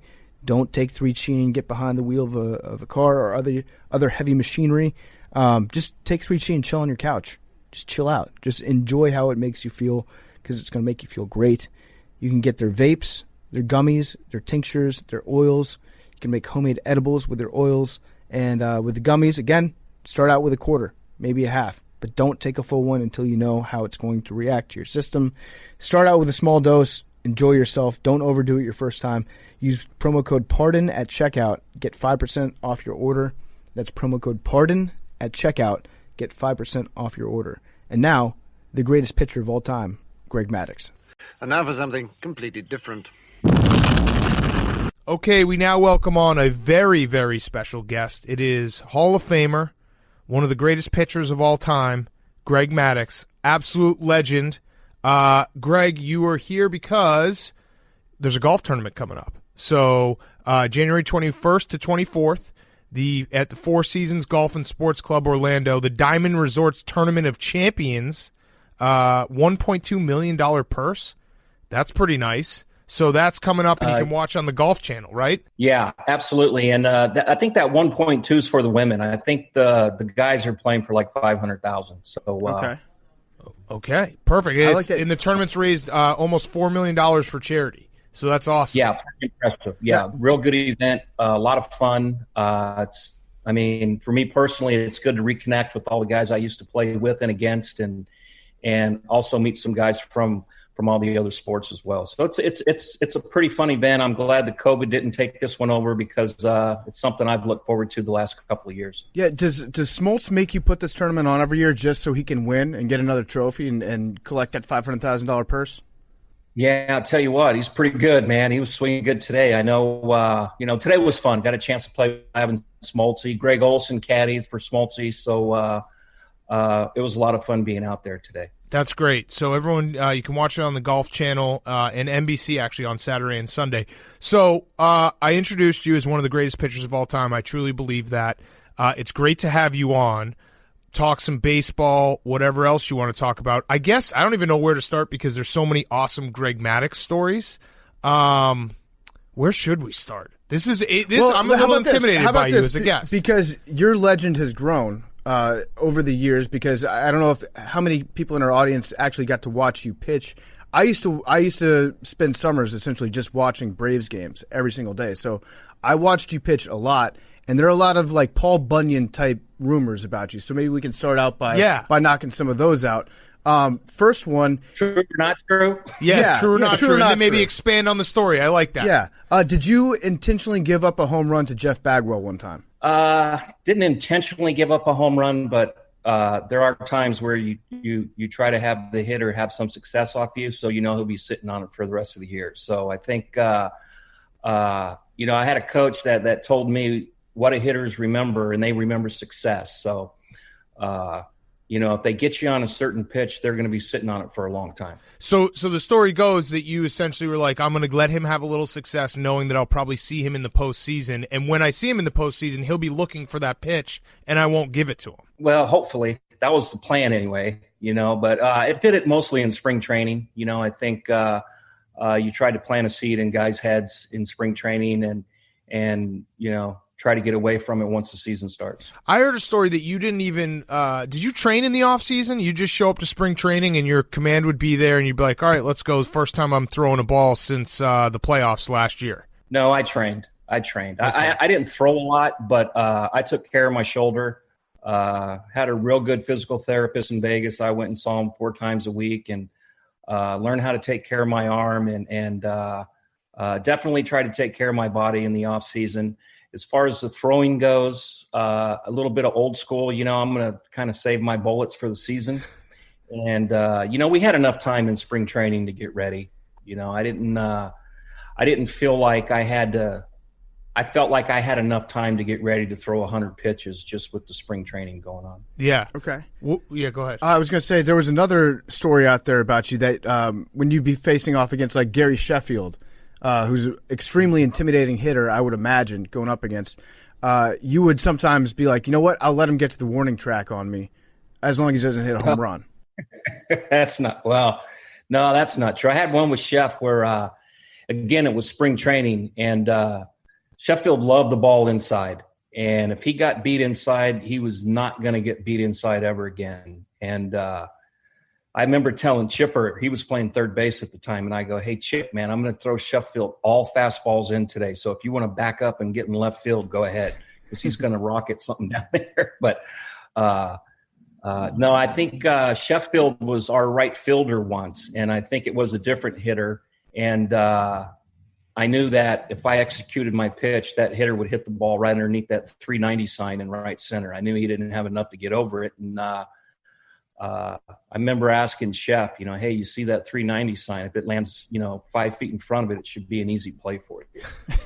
So I think that's kind of where that story came from. It wasn't against Chef. Chef could hit it over that 390 sign. He was good. Yeah. But there were a lot of hitters that had just enough power to reach the warning track to right field. And, as long as they didn't pull it, you can keep them in the park. Did you remember every pitch that you threw? Because I also read a story where you, once everything became computers and you had a printed out script of like every pitch you had thrown, and you went up to someone and you're like, hey, this is wrong. Like it says right here that I threw a fastball to Tony Gwynn in 1993. That was actually a changeup. Like, what's going on? Yeah, it really wasn't like that. I think a lot of it was they had that what was it called? The Inside Game or something. They had some kind of scouting thing set up where they tracked all the pitches and everything. And this was late in my career, and come to find out, it was a bunch of college kids in Florida watching the games on TV and doing it. And that they would get some pitches wrong on that. I didn't remember every pitch I threw. I don't think anybody could do that, but. I watched a lot of video. I relied more on video and getting my own scouting reports than the inside pitch. That's what it was called. And, they just had all the stats on there, and, you'd pick your nuggets out of it. There were some good ones on there. I remember reading some of them, and, the guy hit 080 on changeups until strike one. But after strike one, if you threw him a changeup, he hit like something like 520 on changeup. So, you could know and pick out stuff like that and use it to your advantage. But, again, the hitter had the same thing too. I think everybody knew I was going to throw him a fastball away and a changeup. So, it's pretty much strength against strength. This is a testament, though, to the legend of Greg Maddux, because you say, and you're right, it would be impossible to remember every single pitch. You threw so many of them. But if there were ever a guy to be able to remember every single pitch, it would be Greg Maddux. Now, was there ever a pitcher or a hitter that you saw that thought the game the way that you did and used, because I think you would say, maybe you wouldn't because you're humble, but the way you thought the game, the way you saw the game was almost like a superpower compared to your competition. Is there anyone that you went up against that's like, that guy clearly was thinking the game on a different level, the level that I'm on? A hitter? A hitter or a pitcher? Yeah. I mean, there were a lot of guys you played the guessing game with. I didn't I really trusted what I saw. I didn't have a game plan scripted out. I mean, I had an idea what the hitter's strength and weaknesses were, but I always trusted my eyes. Hitters can change in a heartbeat. You could see them move up in the box. You can see them move back. You could see their hips flying open. I mean, I really trusted what I saw on the field, and I kind of pitched off my last pitch, probably more than anybody. Ball or strike, regardless, I think each pitch kind of sets up the next pitch, and sometimes the hitter will do something that will make you, maybe throw it to a different area. Mm-hmm. So, just a lot of trust in what I saw. I had a pretty good follow through where I was able to see pretty good. And, once the ball left my hand, I was kind of watching the hitter more than I was the ball going to the plate. I read one time that you had like 3 different circle changeups. Is that true? Are there 3 different ways to throw a circle change? Yeah, I mean, change up, it's kind of a feel pitch, and every 5 days you're kind of throwing it different. You're just trying to find the right feel for it. And, I had 1 circle change, but I had about 5 swing thoughts to go with it before I threw it. And it was just a matter of finding what thought's right for that day. I knew as the game would go on, I always felt like my changeup would get better. So we were talking about hitters. You won 4 in a row Cy Youngs, which has never been done. 8-time All-Star, Hall of Famer. Tony Gwynn, though. Tony Gwynn hit 415 off you and never struck out. 107 plate appearances. Well, I struck him out once. You struck him out once. What? I did, but so what was it about him? Was he like, that's really the only guy? And we can talk about Barry Bonds too, because you said you tried to pitch to Barry Bonds once and you realized it wasn't for you. But Tony Gwynn, what was it about him that made him so special? Well, he can hit a 2-hopper to the left fielder with the best of them, and no question he was a very good hitter. Probably the best pure hitter that I played against. Barry's easily the best hitter I've played against. There's a little bit of a difference. He was hitting 485. I got him down 60 points late. So there you go. My whole philosophy was if I can keep it in front of the outfield better than the guy I'm facing, then I'm going to win. And, Tony Gwynn, Barry Bonds, as a young pitcher, that was when I learned how, you don't beat hitters, you beat lineups. And, you have to pick your fights.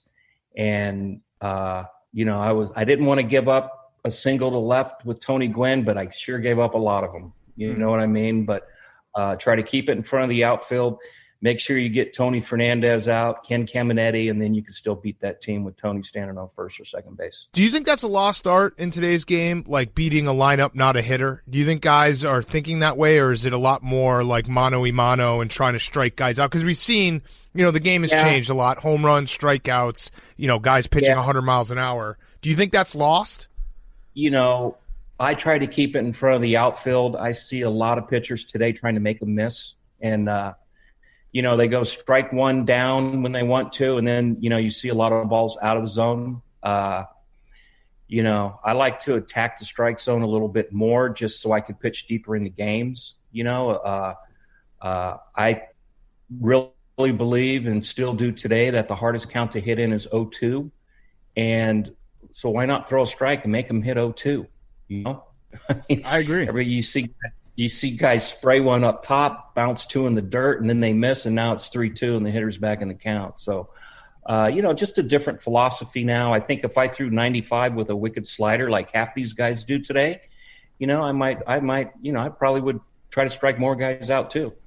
I just really wasn't who I was or what I did. Was there a point in your career where you thought about going for it, where you were like, if I can get 3-4 extra miles per hour on my fastball, I can become a dominant power pitcher, and you kind of had to reel yourself back and say, hey, this is what you do best. Why don't you just become the best at all time at it? Yeah. I felt my fastball was good enough.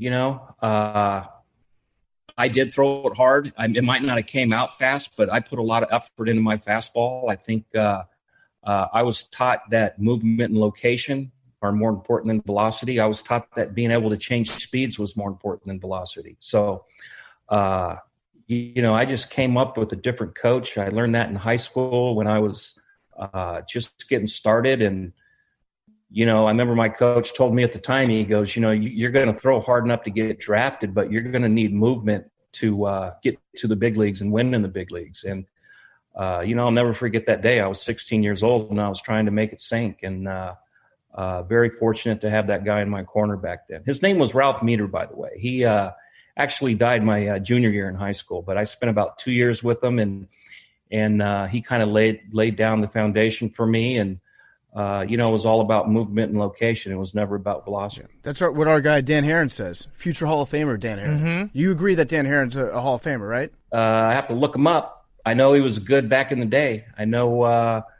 Didn't he win 20-some games with Arizona? Am I mistaken? Yeah, I think with the A's too. And I think he has the lowest ERA in World Series history. Yes. Minimum of 6 innings pitched. The lowest. That's not a cherry pick stat or anything, but yeah, he does. Speaking of the Hall of Fame, what the hell was up with the 2.8% of voters? Are you like that was a complete slap in your face? You should have been a unanimous Hall of Famer. That's complete bullshit. Well, thank you. I mean, it's just honestly, you're happy to get in. I'm surprised I didn't piss off more writers than I did, but I was. It's a pretty big honor just to get in there and to be able to go there and walk down from the hotel down where you have breakfast and see all the guys you looked up to. I grew up a huge Reds fan, so I remember walking down the stairs going into breakfast, and I saw Joe Morgan and Tony Perez, Johnny Bench, and those are the guys that I idolized growing up, and pretty special feeling. Yeah. So the 2%. What is it? Water off a duck's back or whatever? It is what it is. Mm-hmm. I don't know. I hate those They're guys. idiots. Yeah. What was the process like for finding out that you got in? I got a call from Jeff Idelson from the Hall of Fame, and said you made it. Popped open a bottle of wine, had a drink, and got ready to get inducted the following year or the following summer. Of all the numbers that you have in the crazy statistics, is it safe to say that your stat that you went 10 straight seasons with at least one stolen base, never getting caught stealing, are you most proud of that? Because that's a hilarious, and it feels like that was a Greg Maddux, like you knew that in the back of your mind, like I got to steal a base and I can't get caught stealing. I never really got caught stealing a base. Okay. I did get thrown out at third base twice because Chipper struck up. It was first and second, 3-2 count. So, Bobby sent the runners and, Chipper struck out and they threw me out at third by 10 feet. But, it was fun. It was fun. It was fun being a baseball player. Not a fan of the DH. I get it, but I'm glad I never had a DH. I enjoyed playing the game. I enjoyed hitting, running the bases and all that stuff. It was actually fun. It was a good time. Yeah, and you're all-time coat guy on the base path, which is a lost look. We need pitchers to start doing that more. Yeah, that was back in the day, back in the 80s. Yeah. Chicago was cold, man. You had to have a jacket on out there. Did that actually help? Because I remember you would not only wear the coat on the base path, but in between innings, you would just put one arm into the coat just to keep your arm loose and warmed up for the next inning. Would that actually make a difference? Kind of, I don't know, just maybe superstition or whatever. Who knows? I think, just more comfortable with something on it than, sitting there, especially if it was windy, you don't really want the wind blowing on it. And, just what it is what it is. It's no big deal. Probably superstition more than anything. Leo Mazzoni, the pitching coach, he was a big time rocking guy. If you've never seen him, he was always moving back and forth throughout the entire game. Did that make you nervous? It kind of bugs you a little bit. You're trying to watch the game and the guy's walking in front of you. So, but he did it every day. You got used to it. It was really weird my first year over there when he's up there rocking, but you get used to it over time. And Leo, good coach, some good philosophies about pitching. Enjoyed pitching for him as well. Have you thought about being a manager, knowing that you know so much about the game and all these stories about how you saw the game? No, not really. I think there's a lot more to it than that. I think you got to be a leader. You got to get along with players. You got to handle the media. There's a lot of responsibilities besides just the X's and O's. I've always enjoyed the X's and O's. I did do a little part-time coaching and enjoyed that. I was at UNLV the last 4 years doing that as well. So, I do like being around the game. I do like watching it. I enjoyed coaching just on a part-time level. I also enjoy being retired. It's nice to be retired and kind of do what you want to do every day. You say that like you wouldn't be a great manager with like the clubhouse and the media. Like you're great with the media. You're great. I mean, there's legendary stories that we can get into of Greg Maddux, the greatest pranker of all time. Are you just being humble? Like, you would be an incredible manager at the big league level. Well, you have to, what's the word I'm looking for? I mean, you have to be able to connect with all the players, and manage each and every player separately. You got to handle your coaching staff. I mean, it's a lot of time. It's a lot of responsibility. That's something I don't think like I said, I enjoy being retired as well. I enjoy the game, but at the same time, I also enjoy being retired. I mean, I played for 25 years and, missed half of my kids growing up, and it was kind of nice to catch up, in their later teenage years and everything. So, I'm not a good enough people person, I think, to be the kind of manager that I would like to be. I don't know about that because Big Cat alluded to some of the pranks, and we had Tom Glavine on the show. He was one of our very first guests that we ever had, and he told us a lot of great Greg Maddux stories. Not sure how many of them are 100% true. There was one, I think, where you probably made up. You cleaned yourself with someone's undershirt. I'll put it that way. And then that was true. Yeah, he said I wiped my butt on Walt Weiss's shirt. Yeah, that one. See, I don't remember doing that, and especially to Walt, because I liked Walt. Walt was just a class act and a good guy, and I'm like, there's no way I would ever do that to him. So somebody could have done it, and I got blamed for it. But I need to ask Walt about that next time I see him and say, hey, Walt, is this true? Did I really do this to you? Because, I mean, I know, as we get older, we forget a lot of stuff, but I don't remember that. You're a bad liar. You absolutely wiped your ass. Yeah, you absolutely did. We also had Andre Dawson on the show, and he's told a story about you pissing in a hot tub. Well, okay, that one was true, but that was just a joke. What about pissing on other guys? Like, I feel like you were probably the most fun guy to be around in the clubhouse. Only if they got me first. I would get even. I would never start it, but I would get even. Mm-hmm. I mean, that was the kind of thing, It was a different world back then. You do that now, they might put you in jail for 2 weeks. It's just that's true. Also, the clubhouse is like, I mean, the Cubs clubhouse up until like 3 years ago, you probably could piss on everyone because the showers were like right next to each other. So that probably helped with the pranks, the proximity that everyone had together in old clubhouses. Yeah, just stupid fun, really, is all it was.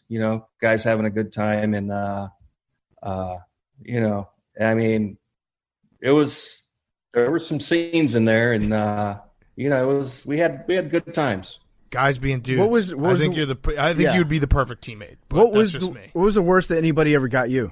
I think Blauser got me a couple times. He would get you when you were in the crapper. He'd do something to you when you were in there. You could never see it coming. So, damn. Speaking of legendary stories, is the Brad Penny story real? So the story goes that you knew Brad Penny's pitching better than Brad Penny, and you once called an entire game for him.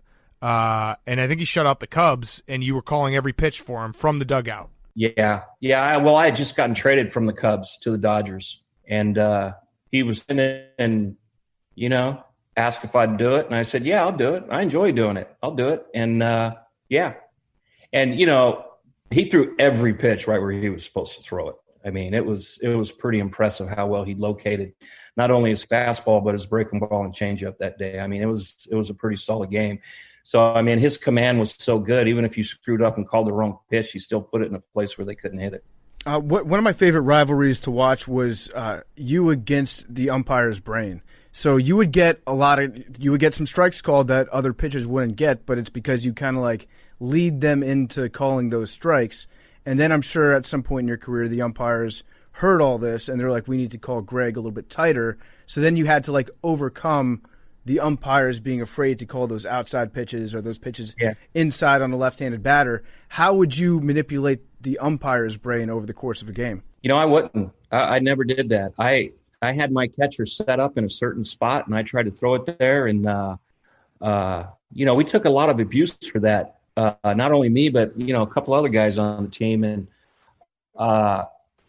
I remember charting pitches like for Glavine and Smoltzy. And, if the umpire was given, 2 or 3 inches off one side of the plate, they would throw it there.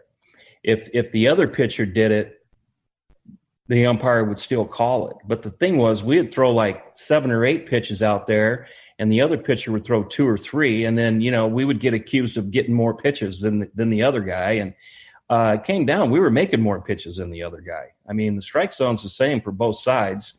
And, a lot of that left in the mid-'90s, I think there were certain players that had different strike zones. There were certain pitchers that had different strike zones, but that left probably in the 90s. So, Tony Gwynn was the hardest guy in the world to get strike one on, and the pitcher comes up, you could throw it anywhere and get strike one. So there was a different set of standards back in the 80s, early 90s, but it kind of got cleaned up pretty quick. What did you think of the entire Astros controversy and, obviously they got caught cheating. What was your take on it? Were you mad because it's like, hey, I did it with my brain. I didn't need, computers and video cameras in the outfield and stuff. Like what was where'd you ultimately land on that?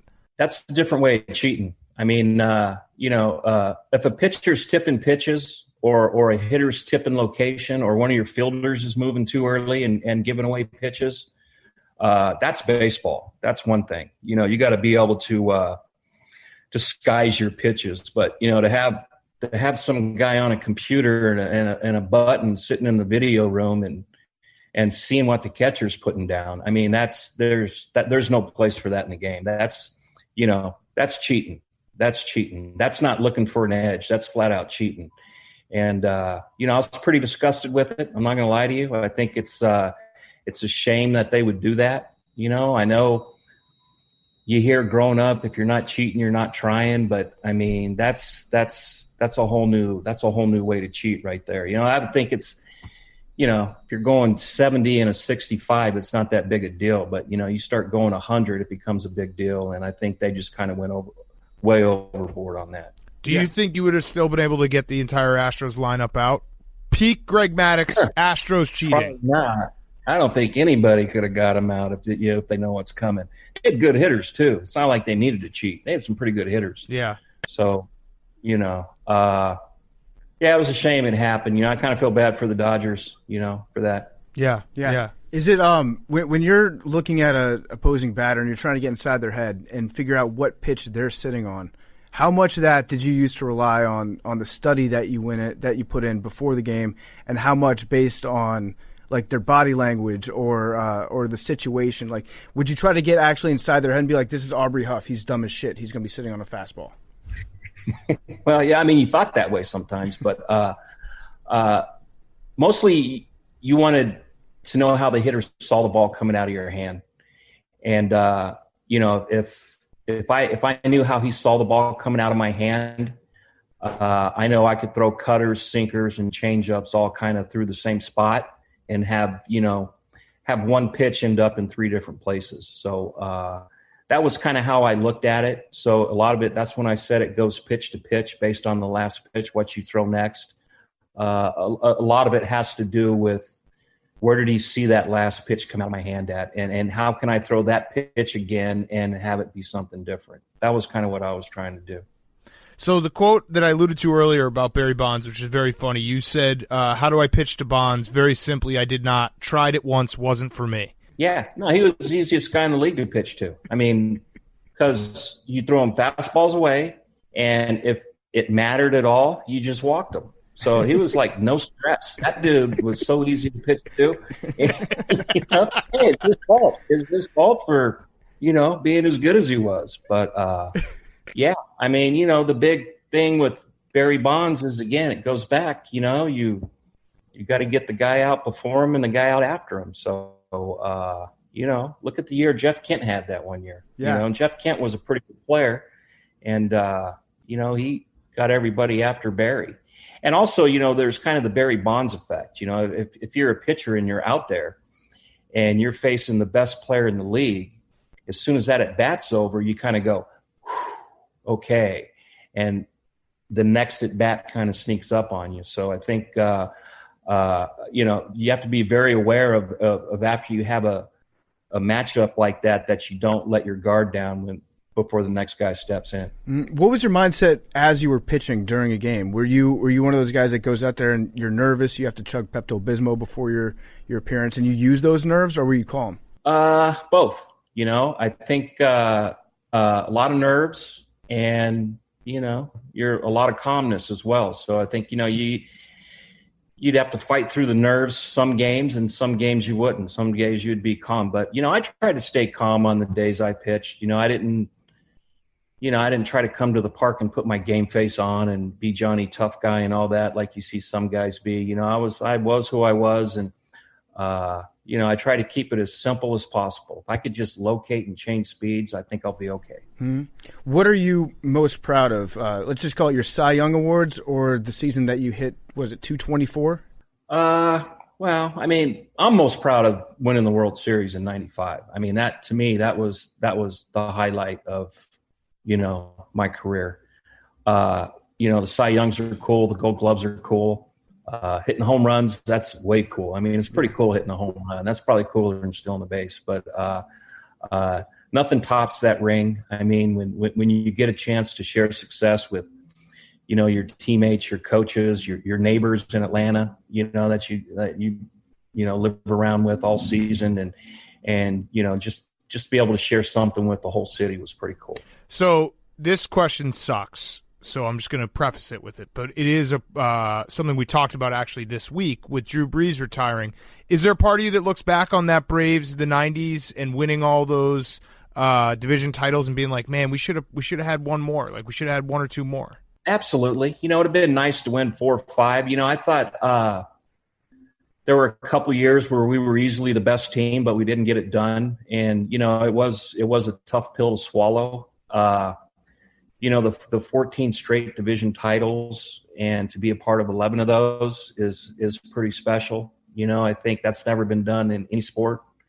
That's something to feel pretty proud about. It's kind of hard to complain when, you go to the postseason every year and you don't get a ring. It's pretty special just to go to the postseason. It's not as easy as we made it look. And, I'd love to have a few more rings, but, I'm happy I got one. Mm-hmm. If you were to take one guy besides you can't use yourself.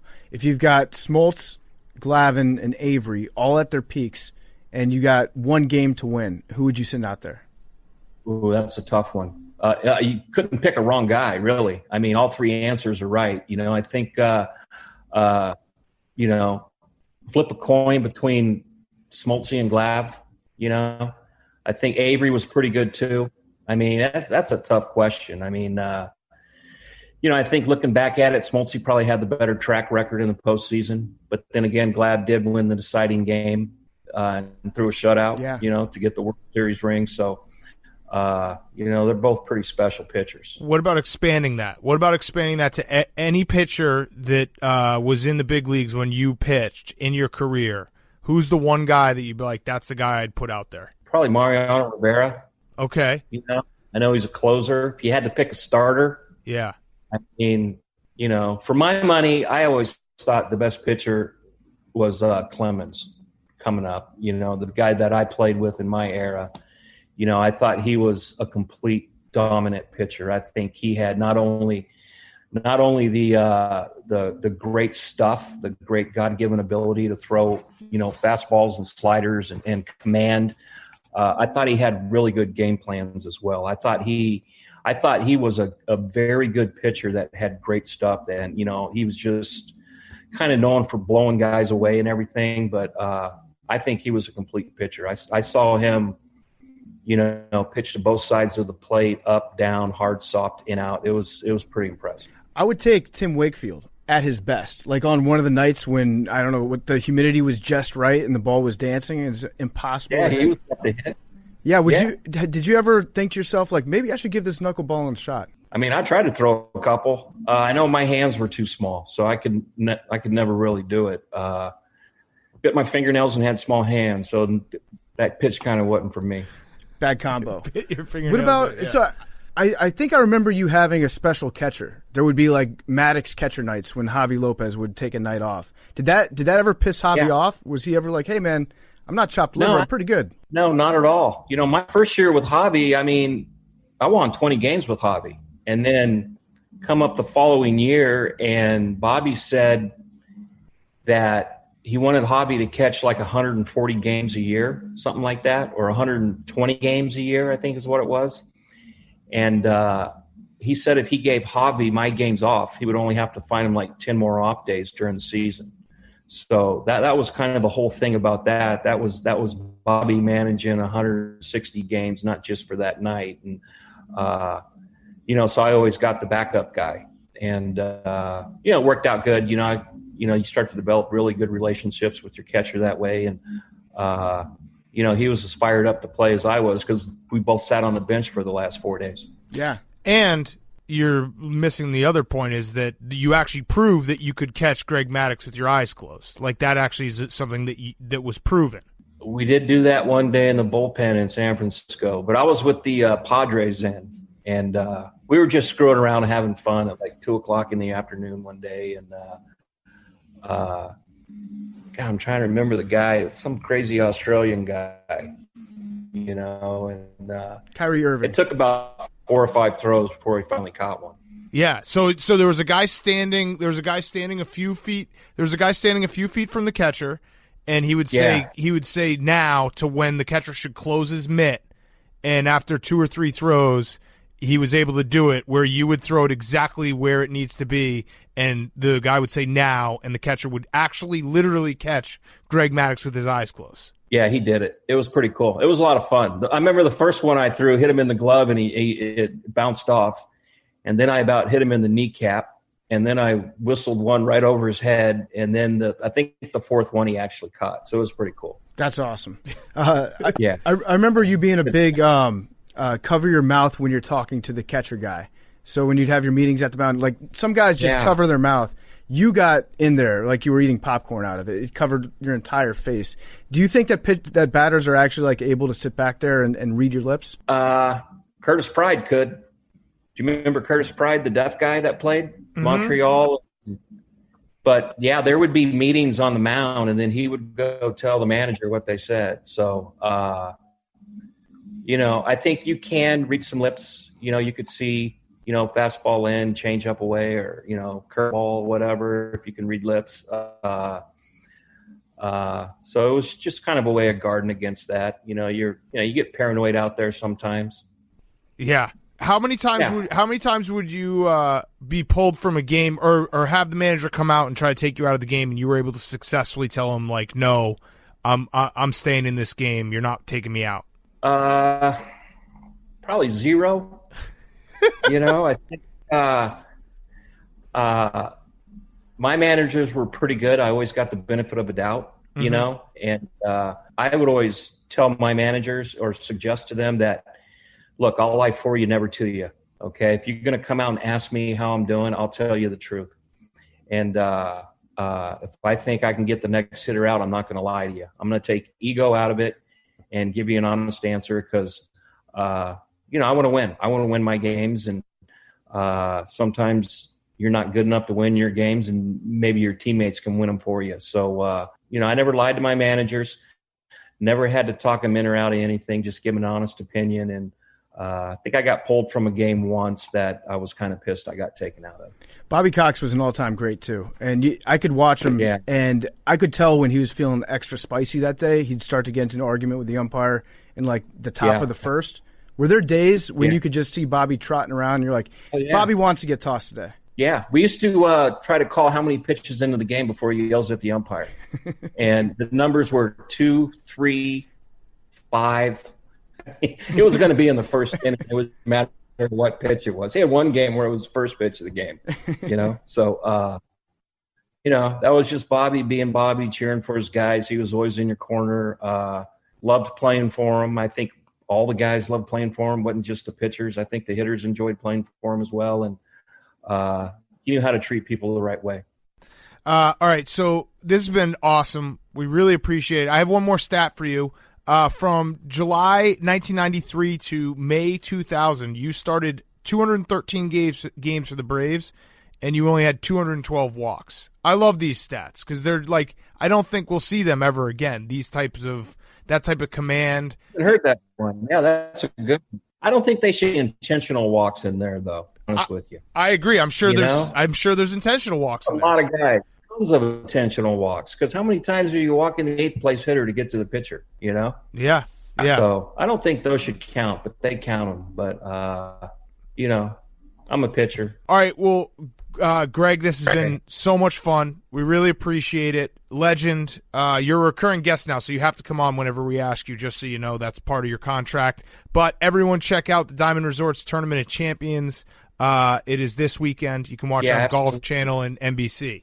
I got one last question for you. This is more just like asking you to rate Big Cat's goatee. You were a pitcher in the mid-'90s. You saw the best pitching goatees of all time. I think it was mandated, I'm pretty sure, that if you were a relief pitcher, you had to have the Van Dyke. Scale of 1 to 10. Or like a scale of Steve Bedrosian to Mark Wohlers. Just rank Big Cat's goatee. Get a good look there? I think he might be he's pretending to be frozen. Wait, whose goatee am I ranking? You're kind of cutting out on me a little bit. This is Big Cat's goatee. Oh, there we go. There we go. Kind of like a little thing. Like a fake Steve Bedrosian, maybe. He said fake Steve Bedrosian. But that's not bad because Bedrock had. You know what? He had a bush on his face. That's just Mad Dog being Mad Dog. Yeah. It's just guys busting each other's balls. I got it. We're teammates now. Yeah. Hey, it's pretty cool what you guys are doing for the small businesses, by the way. Thank you. Yeah, it's been awesome. It's been awesome to watch. But we really appreciate you coming on. Yeah, they've been, all of those videos are incredible. Absolutely. All right, thanks, guys. All right, appreciate it. All righty. Mad Dog was brought to you by CBS All Access. They've got the AFC Championship. It's presented by Intuit TurboTax Live. The Buffalo Bills are circling the wagons in Kansas City this Sunday at 6:30 p.m. Can Kansas City defend their Super Bowl title, or is Josh Allen and the Buffalo Bills going to reach their first Super Bowl since 1993? Watch it live on CBS All Access, and don't miss Super Bowl 55 streaming live Sunday, February 7th on CBS All Access. Go to cbs.com/NFL. Get your free 7-day trial so you can watch. It's a free 7-day trial. Watch it on any device. Check it out. It's the home of Super Bowl 55. That's cbs.com/NFL. All right. Fyre Fest. Great Friday show, by the way. Great Friday show. It was a Friday show. Friday show. My apologies last week. I did have a bad gambling weekend, so because of the lack of Friday. So just the programming. We'll all be in Detroit this weekend. Make sure you watch us. We'll be on live stream during the games. And then we're going to be back here in a couple weeks for the Super Bowl. Like I said, we're going to try to get Dan Campbell. Why haven't we just called him Man Campbell? Man Campbell's good, too. I've called him Man Campbell. Okay, so Man Campbell. And then also, Dan maybe we're trying, if anyone's listening, we're trying to get PFT's most overrated coach of all time on the podcast, Tom Izzo, which would be electric. So they have a month named after him, according to Rothstein. Yeah, that's January, true. February, Izzo, April, May. That's what his tweet is when they win. Which actually is kind of perfect. Rothstein didn't even realize that he kind of negged himself on that because the Final Four is always in April. Yeah, that's true. And that's exactly why people are saying this type of stuff about Izzo, is because he's not named after the championship month. He always, yeah, sure, he'll win the first 2 rounds of the tournament. And by the way, my take on Izzo is it's a pre-take. I'm squatting on the take. I'm not saying that he's overrated. I'm just saying people one day soon, eventually, will start saying that Tom Izzo is overrated. That was just a simple reminder because if we do interview him, I want you to have to say that to his face. I will. It'll be very funny. Yeah, I know you will. All right, Fyre Fest of the week. Let me start. So I flew to Detroit today. I am so out of practice in traveling. I did the following things. I forgot to pack deodorant, toothbrush, underwear. Not even a single pair of underwear. And then on top of all of that, I went to the airport. What did you pack? Dude, I packed. When did you pack? I packed this morning. I packed everything else. I have like 7 sweatshirts, jeans, a couple pairs of shoes, socks, and then I just was going through my bag when I got here, and there just wasn't underwear where the underwear was supposed to be. So I did all that, and then when I was at the airport, I sat down. I got there way too early because I'm out of practice. I was there like an hour and a half early for my flight. I sat down, ate some lunch, got up, just left my coat in the booth, and just like my winter coat, so I don't have that anymore either. Well, at least Detroit's not that cold, right? Yeah, right. I'm so out of practice of like doing anything but going from my apartment to the office and back to my apartment that I have to relearn how to act in society. So yeah, that sucked a lot. That's tough. Socks are the one I always forget, but underwear's that's a tough one to forget. So have you gone to the store yet, or are you just gonna go free ball? I'm gonna go to the store after this, and I agree with you. Socks. It feels like you can buy socks, and it's not really much of a difference. Buying all new underwear, I'm going to feel off. I'm going to feel off. Oh, yeah, it's going to be like starchy. It's going to have the fuzz on it because you can't wash it before you put it on. When you buy it's socks, it's not going to be MeUndies. Yeah. I actually think that when, like, the only socks that I've purchased in the last probably 10 years are socks that I've bought out of town when I've forgotten my old socks. So it's good. It's a good excuse to re-up on brand new pairs of socks. I might just not bring socks with me just so I can get some new tube ones. There we go. All right, what do you got, PFT? My Fyre Fest is I still have a Christmas tree in my house.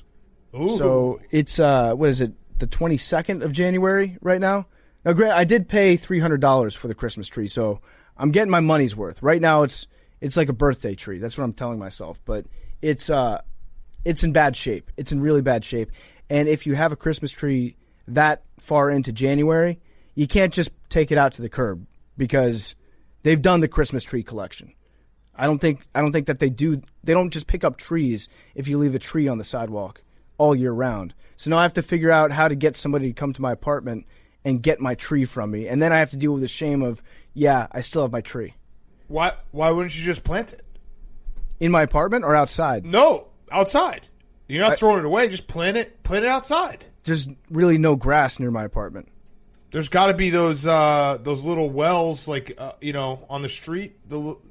You know what I'm saying? A manhole. The dog's piss. A manhole. No, not the manhole. I can take the manhole off and then plant the tree in the sewer. Plant your tree and commemorate it to Tommy Lasorda. We'll do a whole fucking thing for it. I'm down for that. I'm absolutely down because I don't know what else to do with it. We're going to plant this tree. One time in like April, I lived on a highway and we had taken our tree out like to the side yard, and then we got a notice from the homeowners association. So I had to take this tree and run across 3 lanes of a highway out to the median. I just threw the tree into the median and then ran back into my house. So every day for like the next 6 months, I saw my dead just skeleton of a Christmas tree sitting in the middle of the highway. It's pretty cool. And people almost crashed every day. No, I weighed it down. I actually did kind of plant it in a way. I wedged it. It was more of a wedge in between. Oh, it was a grass boulders. median. Okay, got it. No, it wasn't. Okay. I didn't just throw it onto a concrete barrier and then run back. It was like a significant strip of land, and I wedged it into some rocks before somebody came and took it. All right. Hank. I have a couple. My first one is I didn't make any hilarious Bernie Sanders sitting memes.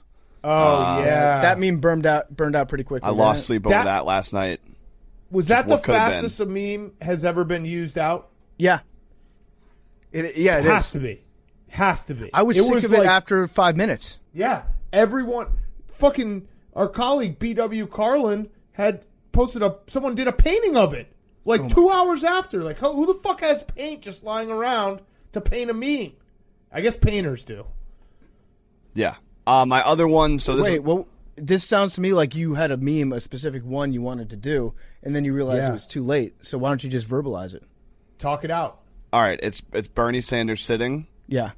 Mm-hmm. But he's in a cat. What is he wearing? He's wearing the mittens and the gloves, and he's sitting in the coat. Okay, hilarious. He's sitting like the coat's from the other meme too, by the way. Yeah, that's okay. This is already hilarious, Hank. Hank, I'm once again asking you to continue your meme. All right, and then he's sitting at the pub with the Peaky Blinders. That's okay. That's good. Yeah. Just imagine that had gone out at like 12:01 on Wednesday. Right. Like I wasn't really paying attention, and by the time I tuned in and saw, how hilarious it was too late, and I lost sleep over it. Can't lie. And then my other one. So this one, I was talking to PFT whether or not I should even say it before, because I might just like double Fyre Fest myself with this, but my HVAC unit needs to get like work done, because the heat will turn on then just turn off after 20 minutes. So we were emailing back and forth with my landlord and the person that is coming, and he was like, "Oh, I can come on Friday. By the way, I am in all caps huge fan of Chicks in the Office and part of my take." No. So it's just the awkwardness is my Fyre Fest, that this guy that's a huge fan is just going to be chilling in my apartment, obviously judging the shit out of it and me, and just normie. Well, It's he's just a nice guy. I'm sure he is a nice guy, and I'm sure I'm just overthinking it and just being like, it's just the awkwardness. It's just awkward. He's absolutely going to be sneaking pictures of Normie. He's going to have his phone out. He probably thinks he's going to get a threesome. Hank, in his wildest dreams. Don't you only speak Spanish at home though? So it's going to be tough for him. Yeah. See, like that. I thought you said that you always wanted to raise Norman as a Espanol speaker, so you only speak Spanish at home. Yeah, I've been getting hooked on phonics, learning my Spanish.